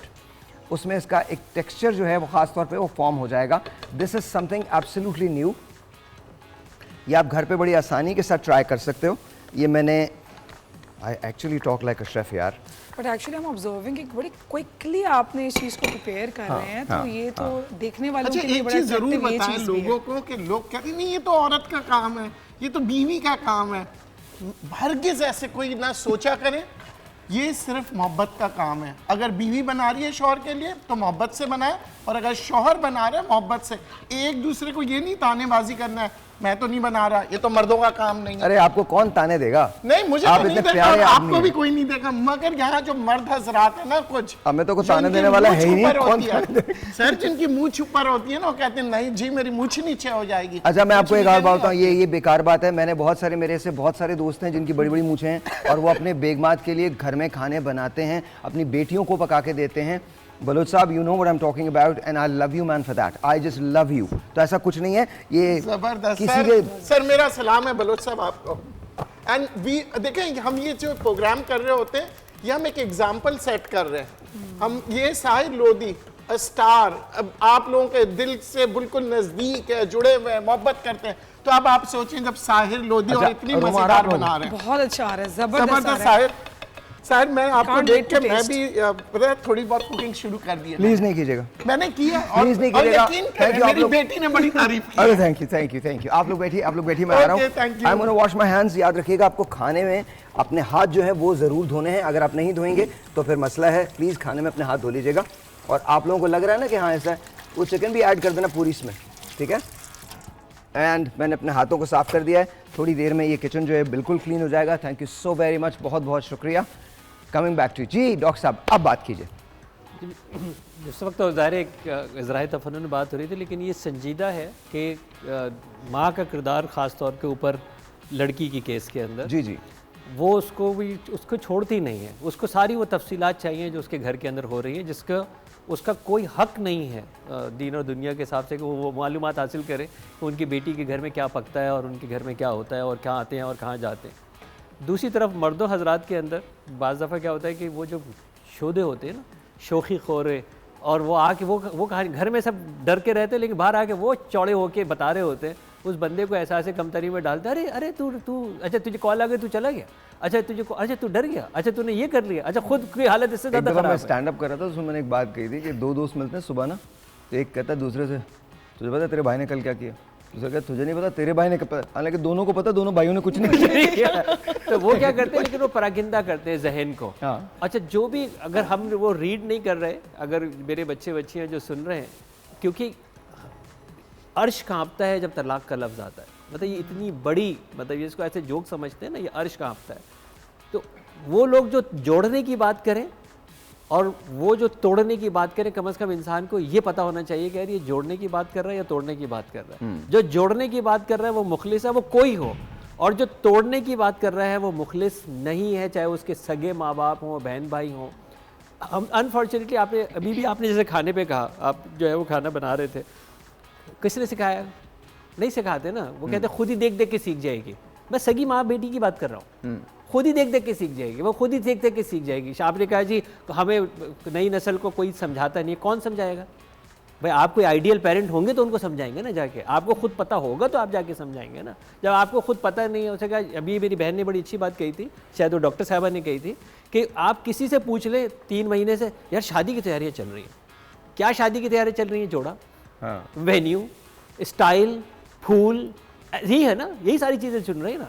तो जब हम की और तरजीहात, सबसे ज्यादा मजा उनको आता है जिनकी शादी नहीं हो रही होती। सबसे ज्यादा वो मजे में होते हैं, वो डांस कर रहे होते हैं, किस लिए नाच रहे हो भाई? लेकिन अभी मेरा एक शादी है। सवाल शायद मेरा आपसे एक सवाल है, क्योंकि आप हर इस फील्ड के अंदर हैं, हमने एक लेबल्स लगाए हैं कि ये ख़वातीन का काम है, जैसे अभी बरादर भी कह रहे थे कि कपड़े, कुकिंग, स्टाइलिंग, मेकअप, डिज़ाइनिंग, ऐसा है ना, ये हमने लेबल लगाते हैं ना, ये ख़वातीन का काम है, मर्द का काम कुछ और है। लेकिन दुनिया के अंदर, मैं स्टैटिस्टिक्स के हिसाब से बता रहा हूँ, चाहे वो वेस्ट की हो या ईस्ट की हो, best cook, best chef, best designer, best hair stylist, best makeup artist मर्द निकलता है। देखें, मैं आपको इस पर ना इख्तलाफ करूँगा थोड़ा सा आपसे। मुझे ऐसे लगता है कि चूंकि ख़वातीन को मौके बहुत ज़्यादा नहीं मिले थे, अब वो आ रही हैं। अब मुकाबला तो भी शुरू हुआ है, पार्टी तो भी शुरू हुई है। पहले तो आपने किया ही नहीं था ना, आज से 50 साल पहले तो अमेरिका में कॉन्सेप्ट नहीं था कि भाई ख़वातीन को बराबर के राइट्स दिए जाएंगे। मुकाबला तो पार्टी तो अब शुरू हुई है। और मुझे ऐसे लगता है कि जैसे देखें, मैं चूँकि मैं अपनी वालदा को, मैं उनको बड़ा अपना आइडियल मानता हूँ। मुझे नहीं लगता कि हम कम्पीट भी कर सकते हैं, मर्द जो है रेस वो कम्पीट भी कर सकती है ख़वातीन से। जो इंड्योरेंस ख़वातीन की है, जो वो कुछ कर सकती हैं, वो जो अचीव कर सकती हैं। मैं हमेशा, और इसको ये मत कहिएगा कि मैं को अपने नंबर बढ़ाने के लिए कह रहा हूँ, मैंने हमेशा बचपन से ही बात कही है, आज भी मैं बिलीव करता हूँ, genuinely women are a superior race, better race than men. मैं ये नहीं कहता कि मर्द नहीं करते, मर्द बहुत करते, बेतहाशा करते हैं, बट यार हमें केटर करने वाले लोग बहुत होते हैं। इवन आज के दौर में भी केटरिंग मर्द की बड़ी ज़बरदस्त हो रही होती है। मैच देख रहा है तो बस मैच ही देखने दो, फुटबॉल देख रहा है तो फुटबॉल ही देखने दो, खाना सामने ला के रख दो एंड ऑल दैट। खुदा का वास्ता इन सारी चीज़ों को चेंज करें, खुदा का वास्ता ये एहसास दिलाएं कि ज़िंदगी दो लोग गुजारते हैं, कोई एक फ़र्द नहीं गुजार रहा, and it's okay if you both work together. हाँ, कुछ चीज़ें मर्दों पे अच्छी लगती हैं, कुछ चीज़ें ख़वातीन पे अच्छी लगती हैं, दैट्स अ डिफरेंट डिबेट। लेकिन ये कहना कि एक सुपीरियर है दूसरे से, ये गलत हो जाता है। आप किसी तरह से भी सुपीरियर हो सकते हैं। एट द सेम टाइम क्या आप ये चाहते हैं, अब क्वेश्चन यहाँ आता है, आप अपनी बीवी के साथ तो सब कुछ कर लेते हैं, उसको डांट भी लेते हैं, खुदा ना करे उसको मार भी लेते हैं, आपकी बेटी के साथ जब ये होता है तो आपके दिल पे क्या गुजरती है? That's the question. Double standards नहीं होने चाहिए। ब्रेक लेते हैं।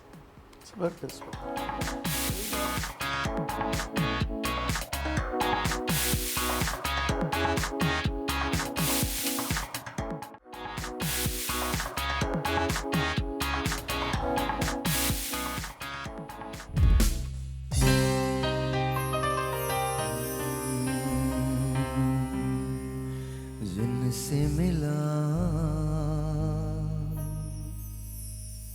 मेरे दिल को चैन, कोई जाने ना क्यों मुझसे शर्माए, ऐसे मुझे तड़पाए। प्यार भरे दो शर्मीले नैन, जिनसे मिला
कि मुझे बहुत डर है कि मैं तुमसे अलग ना हो जाऊं।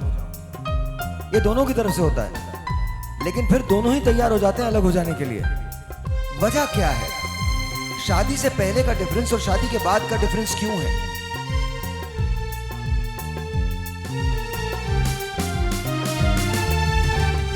डर है मुझे तुझसे बिछड़ ना जाऊं, खो के तुझे मिलने की राह न पाऊं। ऐसा न हो जब भी तेरा नाम लबों पर लाऊं,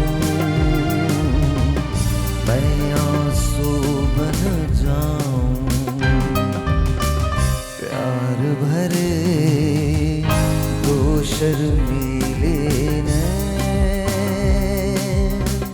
जिनसे मिला मेरे दिल को चैन, कोई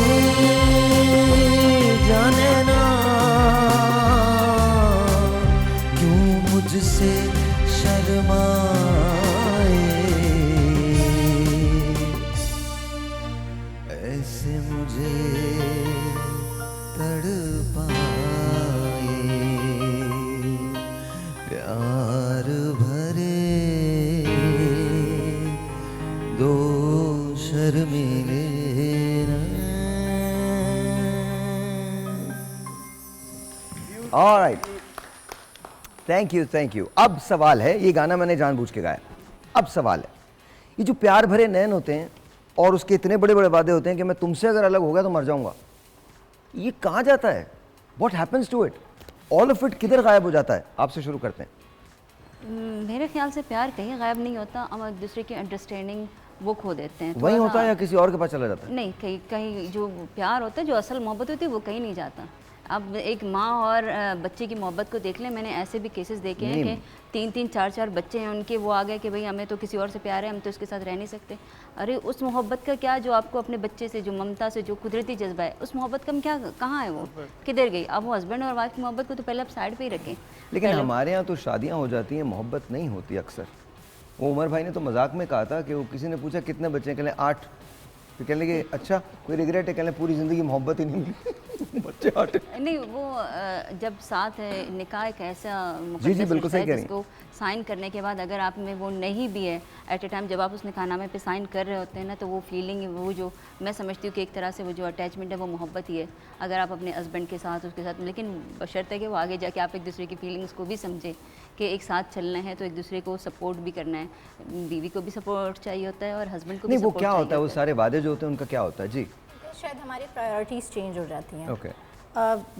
वक्त के साथ साथ अगर खातून भी वर्किंग लेडी है और मर्द भी एक फुल टाइम जॉब करता है, तो आई गेस कि हमारी प्रायोरिटीज़ उस हिसाब से चेंज हो जाती हैं।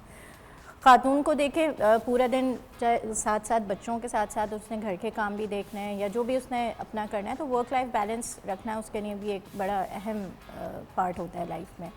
तो प्लस एक दूसरे के साथ पेशेंस हमारी जो होती है वो ख़त्म होने लगती है। तो ज़रूरी है कि पेशेंस भी जो है वो दोनों साइड से बराबर हो। अगर वाइफ ने कुछ कह दिया है या हस्बैंड ने कुछ कह दिया है, तो पेशेंस भी हमें अपने अंदर लेकर आनी चाहिए। अच्छा, उसके बारे में हम बाद में बात करेंगे। माफ़ करना, एक बहुत बहुत बड़ा अमल है, इसके बारे में बात में। जी बताइए क्या होता है उन वादों का?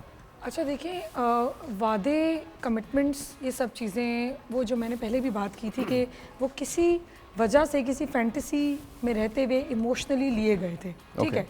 और बाद में जब रैशनैलिटी सामने आई, हकीकत सामने आई, तो उसमें जब आटे दाल का भाव पता चला, एग्जैक्ट, उसमें एडेड हो गई चीज़ें, रिस्पॉन्सिबिलिटी, ठीक है। और फिर डेफिनेटली फैमिली को अब जो मोहब्बत है उसको रन भी करना है, अगर ये मोहब्बत भी है तो। अच्छा, यहाँ पर बात हुई थी कि साथ रहने से, निकाह का साइन करने से मोहब्बत, मैं समझती हूँ ये अलग अलग चीज़ें हैं। एक अटैचमेंट है, एक उनसियत है, एक मोहब्बत है। मोहब्बत एक अलग लेवल है, उनसियत, अटैचमेंट एक अलग लेवल है। एक दूसरे के साथ रहते हुए भी हो जाती है, ठीक है, उनसियत, अटैचमेंट, फैचुएशन, ये सब चीज़ें। तो ये साइकोलॉजी, इन सब, इन emotions, psychology is all about feeling, thinkings, emotions, वो चीज़ों को अलग अलग देखते हैं। अच्छा, क्या मर्द के बारे में अक्सर ये कहा जाता है कि वो अपनी पसली ढूंढता रहता है कि कौन सी वाली मेरी? बिकॉज जेन्युइनली ये तो होता है ना, जब हम बात करते हैं तो हमेशा ना कुछ ऐसा होता है कि जो हमारे यहाँ अक्सर कंप्लेन की जाती है कि उन्हें ये ज़िद कि मुझे देख कर किसी को ना देख, मेरा ये शौक़ कि सबसे कलाम करता चलूँ। तो ये बहुत जेन्युइन सी बात है।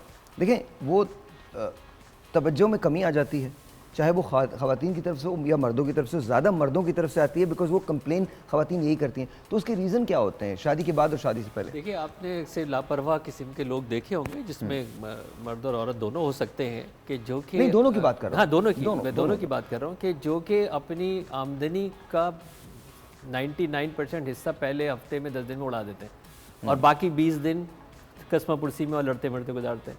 यानी तनख्वाह आई है और 10 दिन में उन्होंने उसको फारिग कर दिया कि उछाल जितना खर्च कर सकते थे, फजूल खर्च कर सकते थे, वो कर दिया। अब 20 दिन है, ऑब्वियसली एक दूसरे से परेशान हो रहे हैं। ये एक्चुअली ये होता है कि जो सारा बैलेंस शादी से पहले फूक चुके होते हैं। जो आपने जितना आपको बैलेंस लेके चलना था ना, जितने आपके वसाइल थे, अब वो वसाइल वक्त के होंगे, क्या वो वसाइल अल्फाजों के होंगे, वो वसाइल पैसों के होंगे। ये बड़ी अच्छी डिबेट है। मुझे बताइए, क्या मोहब्बत का भी बैलेंस होता है?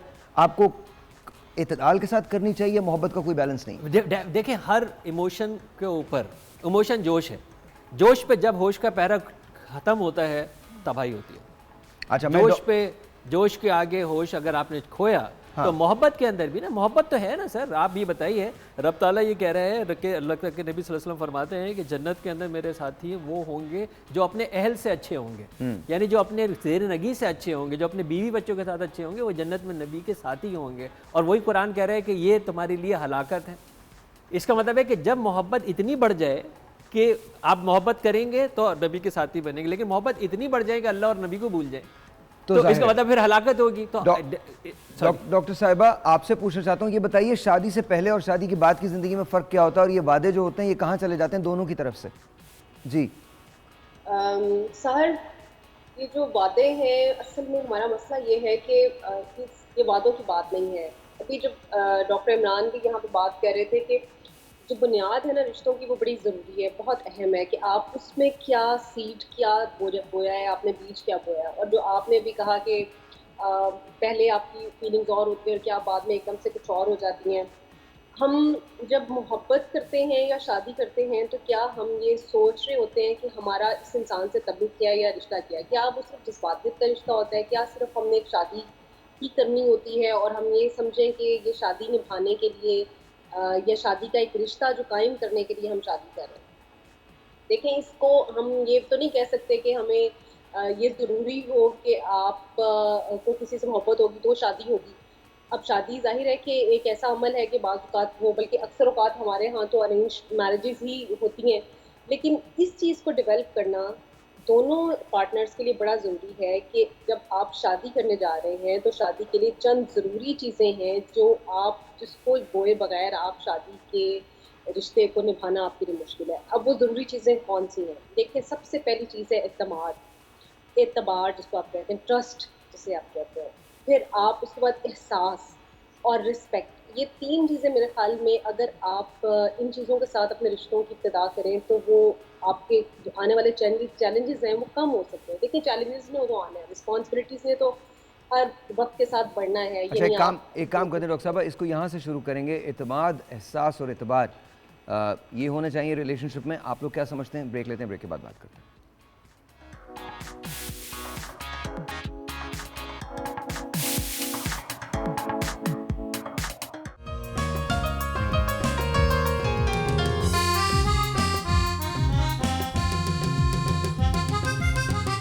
मेरी तरह तू आहें भरे और रहे वो तुझसे परे। दोबारा कीजिए, मैंने मिसरा गलत कर दिया। मेरी तरह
कर लीजिए कि मैंने बनाया कैसा है, फिर हम डिवोर्सेस पे बात कर लेंगे। आ जाइए ज़रा मेरे साथ किचन के अंदर। डॉक्टर साहब, आपको भी आना? जी बिल्कुल बन गया है। आ जाए सब आ जाए। लेट्स सी कि अब डॉक्टर साहब आपने राय बिल्कुल ईमानदारी से देनी है, अब वो जैसा भी है। ऑलराइट जी, ये बन गया है खाना, मैं इसको बना रहा हूँ, निकाल रहा हूँ यहाँ। इसके अंदर मैंने चीज़ ऑलरेडी ऐड कर ली है और ये थोड़ा सा पनीर जो है वो मैं डाल रहा हूँ जस्ट टू। थैंक यू, बहुत बहुत शुक्रिया, बहुत बहुत शुक्रिया। ऑलराइट जी, थैंक यू सर। लाइए जी। ऑलराइट, लेट्स सी कि जी कैसा लगता है ये। डॉक्टर साहब को कैसा लगता है? I don't know. डॉक्टर साहब बहुत के थोड़ा लिए सा, बहुत थोड़ा सा, मैं दे रहा हूँ बहुत थोड़ा। Like good enough, good, thank you. चम्मच वो है, चम्मच वो ये है। चम्मच से खाते यू हैं? वांट पराठा? चम्मच से खाते हैं? No no, you can have paratha. Thank you. ये लीजिए, ये प्लीज आप लोगों के वैसे लिए। रोटी और चावल अगर ना खाएं तो वेट कंट्रोल हो सकता है। सर अल्हम्दुलिल्लाह दिन रात खाते हैं। आपके सामने खड़े हैं। दिल्ली वाले को 3 बजे रात को उठा के कहें कुछ ऑलराइट, ये लीजिए Thank you. सर, ये लीजिए। मैं ये जो कह रहा हूँ आप ये उसको लें। अमल करने की लाइक। कोशिश कर रहा हूँ कि रोटी और ऑलराइट जी, फुल लेट्स के सी चावल लेट्स सी खुल के अभी पता चल जाएगा। Let's see please. ये लीजिए, लाइए आपके पास ये है। ये लीजिए। I just had- thank you. Sorry आपने ना अच्छी वाली जो चिकन है वो अपनी बेटी को रख दिया, बहू को नहीं दिया। बेटी को? कौन सी बहू है मेरी? मुझे बता तो दो, मेरी बहू कौन सी है यार, खुदा, मतलब अभी तक तो मुझे नहीं पता। Surprise? ये कौन सी बात है? बेसिक चीज़ें होती है ना, ये खाना सर्व परोसना, सर्व करना अक्सर हमारी माओ के हाथ में होती है ना, तो ये चीज़ें इनकी हमारे तो गिले बड़ी शिकवे। मासूम सी छोटी सी प्यारी सी बेटी है। नहीं, मेरी समझ में नहीं आ रहा। मतलब मैंने कौन सा जुर्म कर दिया? खाना दे दिया। इसका मतलब है इस किस्म के लोगों से परहेज करें आप। इस किस्म के लोग जहाँ खानदान में नजर आए दूर हो जाए उनसे। एक तो खाना। हाँ जी, कैसा बताइए? बहुत ज़बरदस्त है। You like it? आप क्यों नहीं खा असल रहे? में मैं बाद में इनके साथ। अच्छा, हाँ, but you guys like it? Oh, it's really good.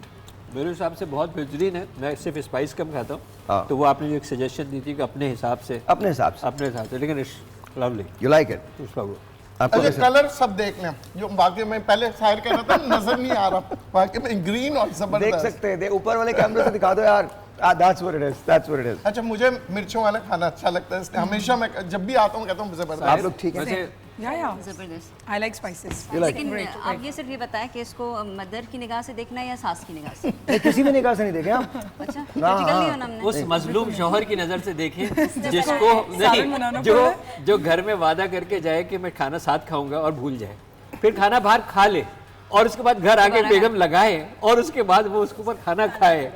या फिर उस शौहर की नजर से देखें जो एक से ज्यादा घरों में जाता हो,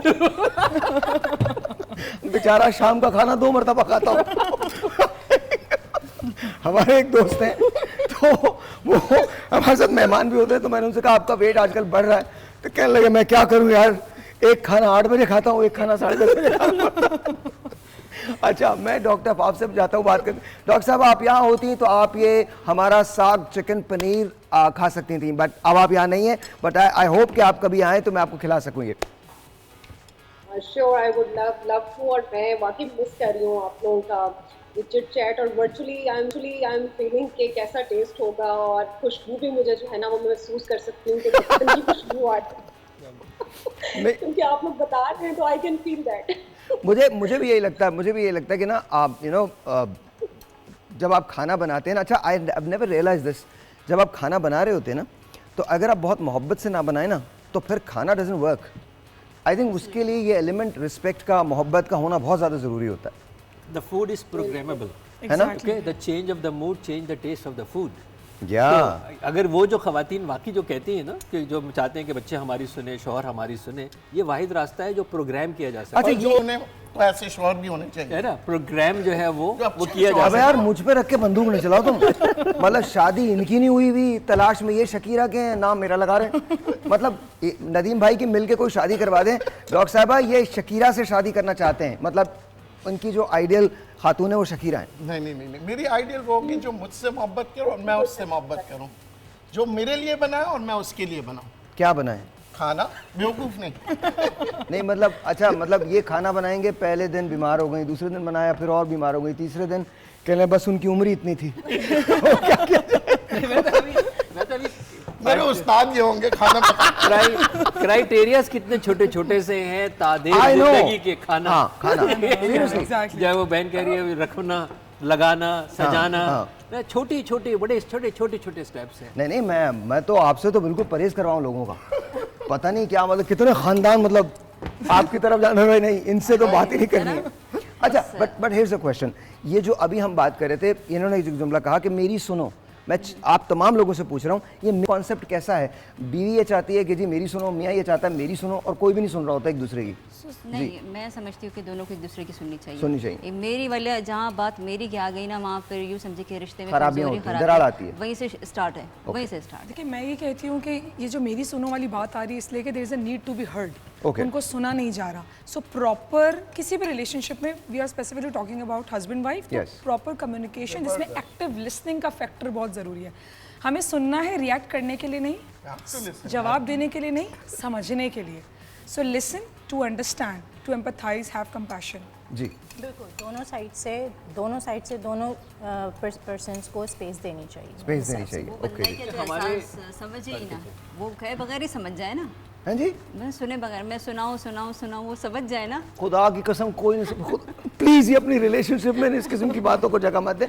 कभी कभी अच्छा है बगैर कहे समझना, लेकिन अगर देखें रिलेशनशिप पे आपको काम करना होता है तो ये कोशिश ये करें कि हो सकता है आपकी इतनी अंडरस्टैंडिंग हो जाए कि कोई बगैर कहे समझ ले, लेकिन अगर कोई नहीं समझता बगैर कहे, ये आपका मिसकनेक्शन नहीं है, सिर्फ इतना है कि वो शख्स आपके साथ उतना रहा नहीं है।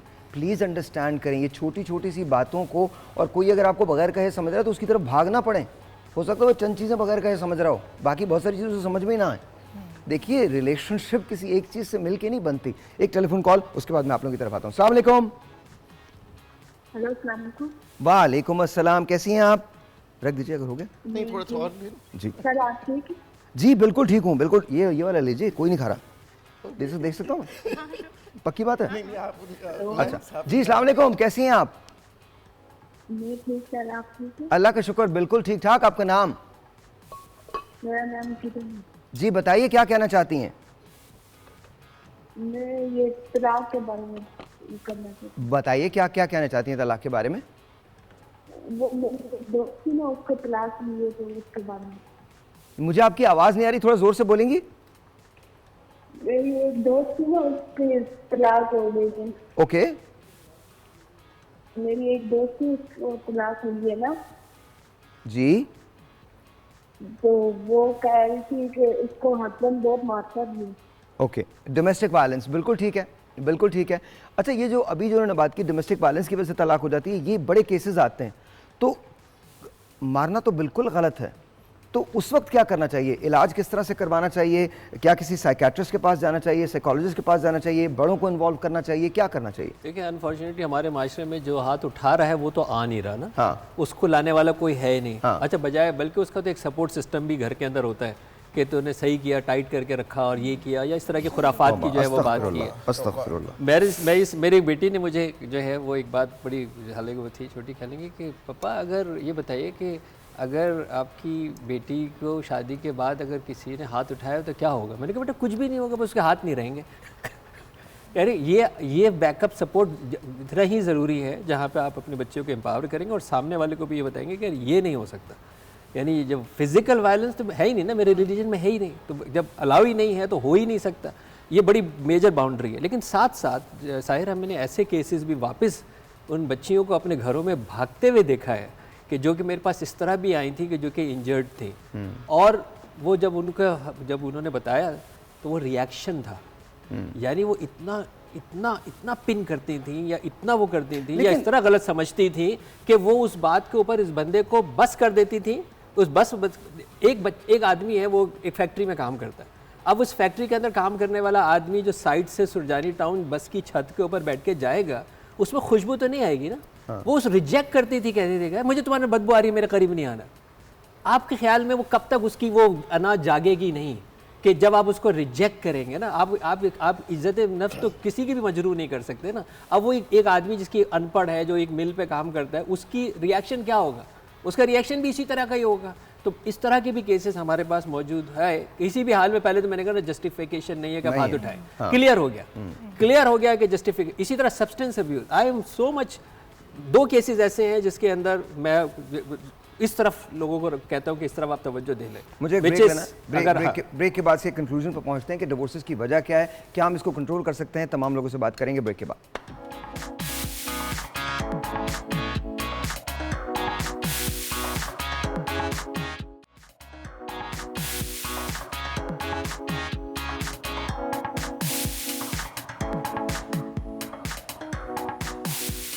गैरों से कहा तुमने, गैरों से सुना तुमने, कुछ हमसे कहा होता, कुछ हमसे सुना होता। शिकायतें रह जाती हैं और लोग अलग हो जाते हैं।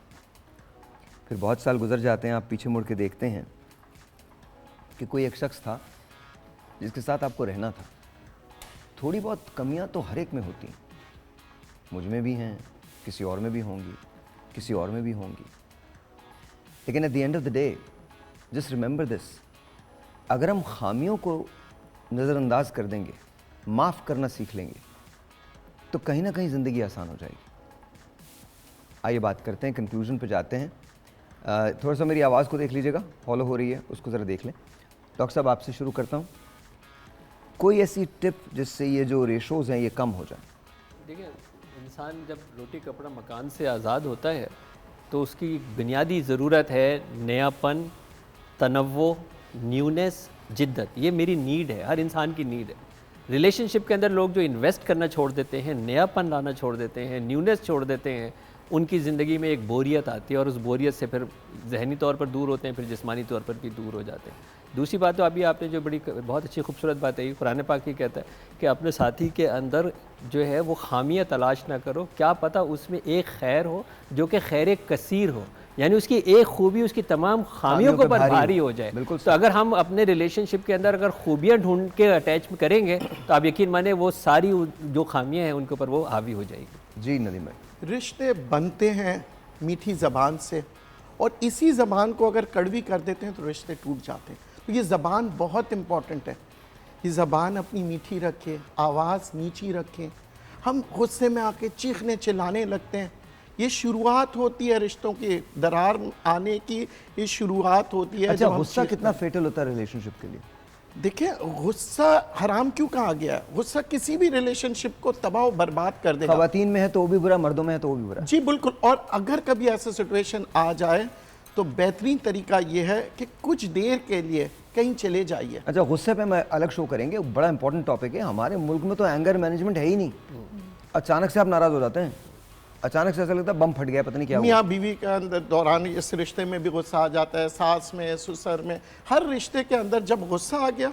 और ये ज़बान, मैं दोबारा से कहूँगा, ये बड़ी कमाल की चीज़ है। ये दुश्मन को भी है ना, यकीन करें, मात दे सकती है। आप हरा सकते हो अपने दुश्मन को।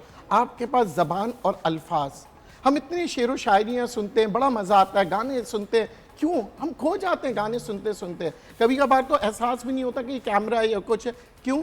क्योंकि वो दिल से गाते हैं। साहिर या कोई भी सिंगर जब दिल से गाता है, मीठी आवाज़ होती है, तो हमें कितने अच्छे लगते हैं। मगर यही गाने को अगर चीख के गाए और गुस्से में गाए, गाना आपको अच्छा लगेगा?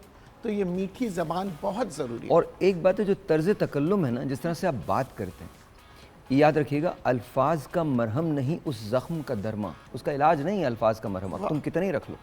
अल्फाज का मरहम नहीं उस ज़ख्म का दरमा जो ज़ख्म तेरे तर्ज तकल्लुम से पड़ा है।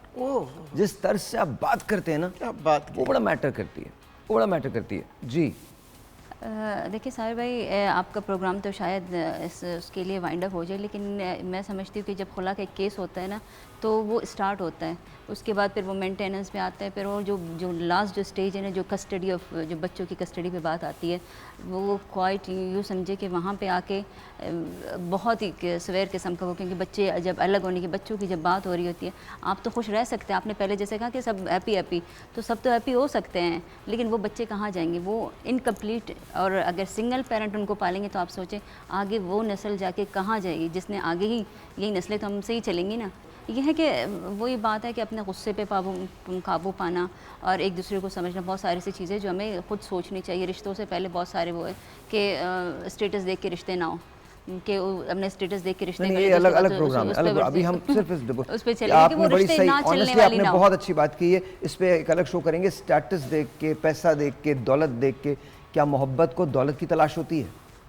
अलग शो है बिल्कुल ये, बट ये सवालात हैं जो अब मैं माशरे में करने लगा हूँ। जी, एक दूसरे को समझना, एक दूसरे को स्पेस देना बहुत ज़रूरी है। हम लोग आजकल एक दूसरे से बात नहीं करते, या कोई बदकलामी हो जाती है, कोई मिसअंडरस्टैंडिंग होती है, तो हम एक दूसरे से क्लियर नहीं कर रहे होते। It's very important to build a strong relationship. एक दूसरे से बात करें, एक दूसरे की गलत फहमियों को दूर करें। सेकेंडली, अगर हम कैरियर के लिए काउंसलिंग कर सकते हैं किसी भी शोबे को अख्तियार करने से पहले, तो वाई नॉट शादी से पहले हम एडवोकेसी करें, कोई इस तरह की कैंपेन्स करें कि उन बच्चों को उसको मेंटली प्रिपेयर किया जाए। इवन स्कूल्स, कॉलेजेस या यूनिवर्सिटी लेवल्स के ऊपर बचपन से ना लड़कियों को शादी के दिन के लिए प्रिपेयर किया जाता है, शादी के बाद के लिए प्रिपेयर नहीं किया जाता। Exactly. और मर्दों को भी शादी के दिन के लिए प्रिपेयर, उनको पता होता है शादी होनी है, शेरवानी लेनी है, मैंने वलीमा करना है, मैंने ये स्केटर को बोलना है, उसको बोलना है। लेकिन शादी के बाद के जो इंग्रेडिएंट्स हैं, असल ज़िंदगी कब शुरू होती है? जब कोई शख्स आपके साथ बेदार होता है, उसके चेहरे पे कोई मेकअप नहीं होता, आप उठते हैं, आपके बाल इधर उधर जा रहे होते हैं, आपको अपने ऑफिस के लिए भागना होता है, उसको भी अपने ऑफिस के लिए भागना होता है, या उसको घर में रहना होता है और बाकी आपके घर वालों के साथ काम करना होता है। शाम में जब आप वापस आते हैं तो दोनों के पास क्या है एक दूसरे को कहने के लिए? ज़िंदगी तब शुरू होती है। जी मैं बस यही कंक्लूड करना चाहूँगी कि हमने ट्रस्ट की बात की, ट्रस्ट करें, ठीक है, एक दूसरे पे कम्युनिकेशन का बहुत बड़ा एलिमेंट है, एक्सप्रेस करें, इंतज़ार नहीं करें कि अगले को समझना है, तो वो क्यों नहीं समझ रहा तो इसका मतलब वो मेरे लिए परफेक्ट नहीं है, आई नीड समबडी। आप जिसको परफेक्ट देख रहे हैं वो भी कहीं लैकिंग है, ठीक है। मैंने आप शादी करके देखो, ऐसा हम परफेक्ट निकलेगा, राइट। तो सही आप। और मेन बात, जैसे आप शादी करो, ओफो ये क्या हो गया, मैंने क्या कर दिया, ये जब रिलेशनशिप में कहीं ये डिस्टर्बेंस 4 घंटे का इंतजार होता है ना मैकडॉनल्ड्स में, ये शादी से पहले ही होता है। बाद में नहीं होता। शादी के बाद तुम अभी तक तैयार नहीं हुई, 15 मिनट हो गए, हम लेट हो गए।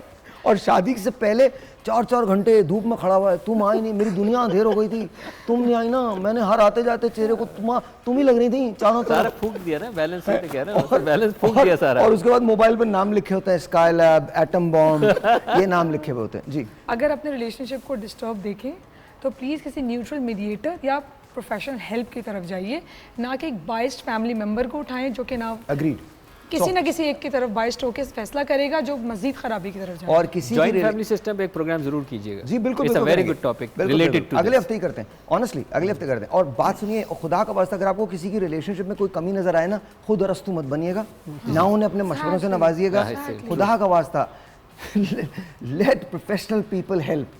अच्छा जी, डॉक्टर साहबा, लास्ट कमेंट आपकी तरफ। जी, क्या कर सकते हैं हम बेहतर करने के लिए?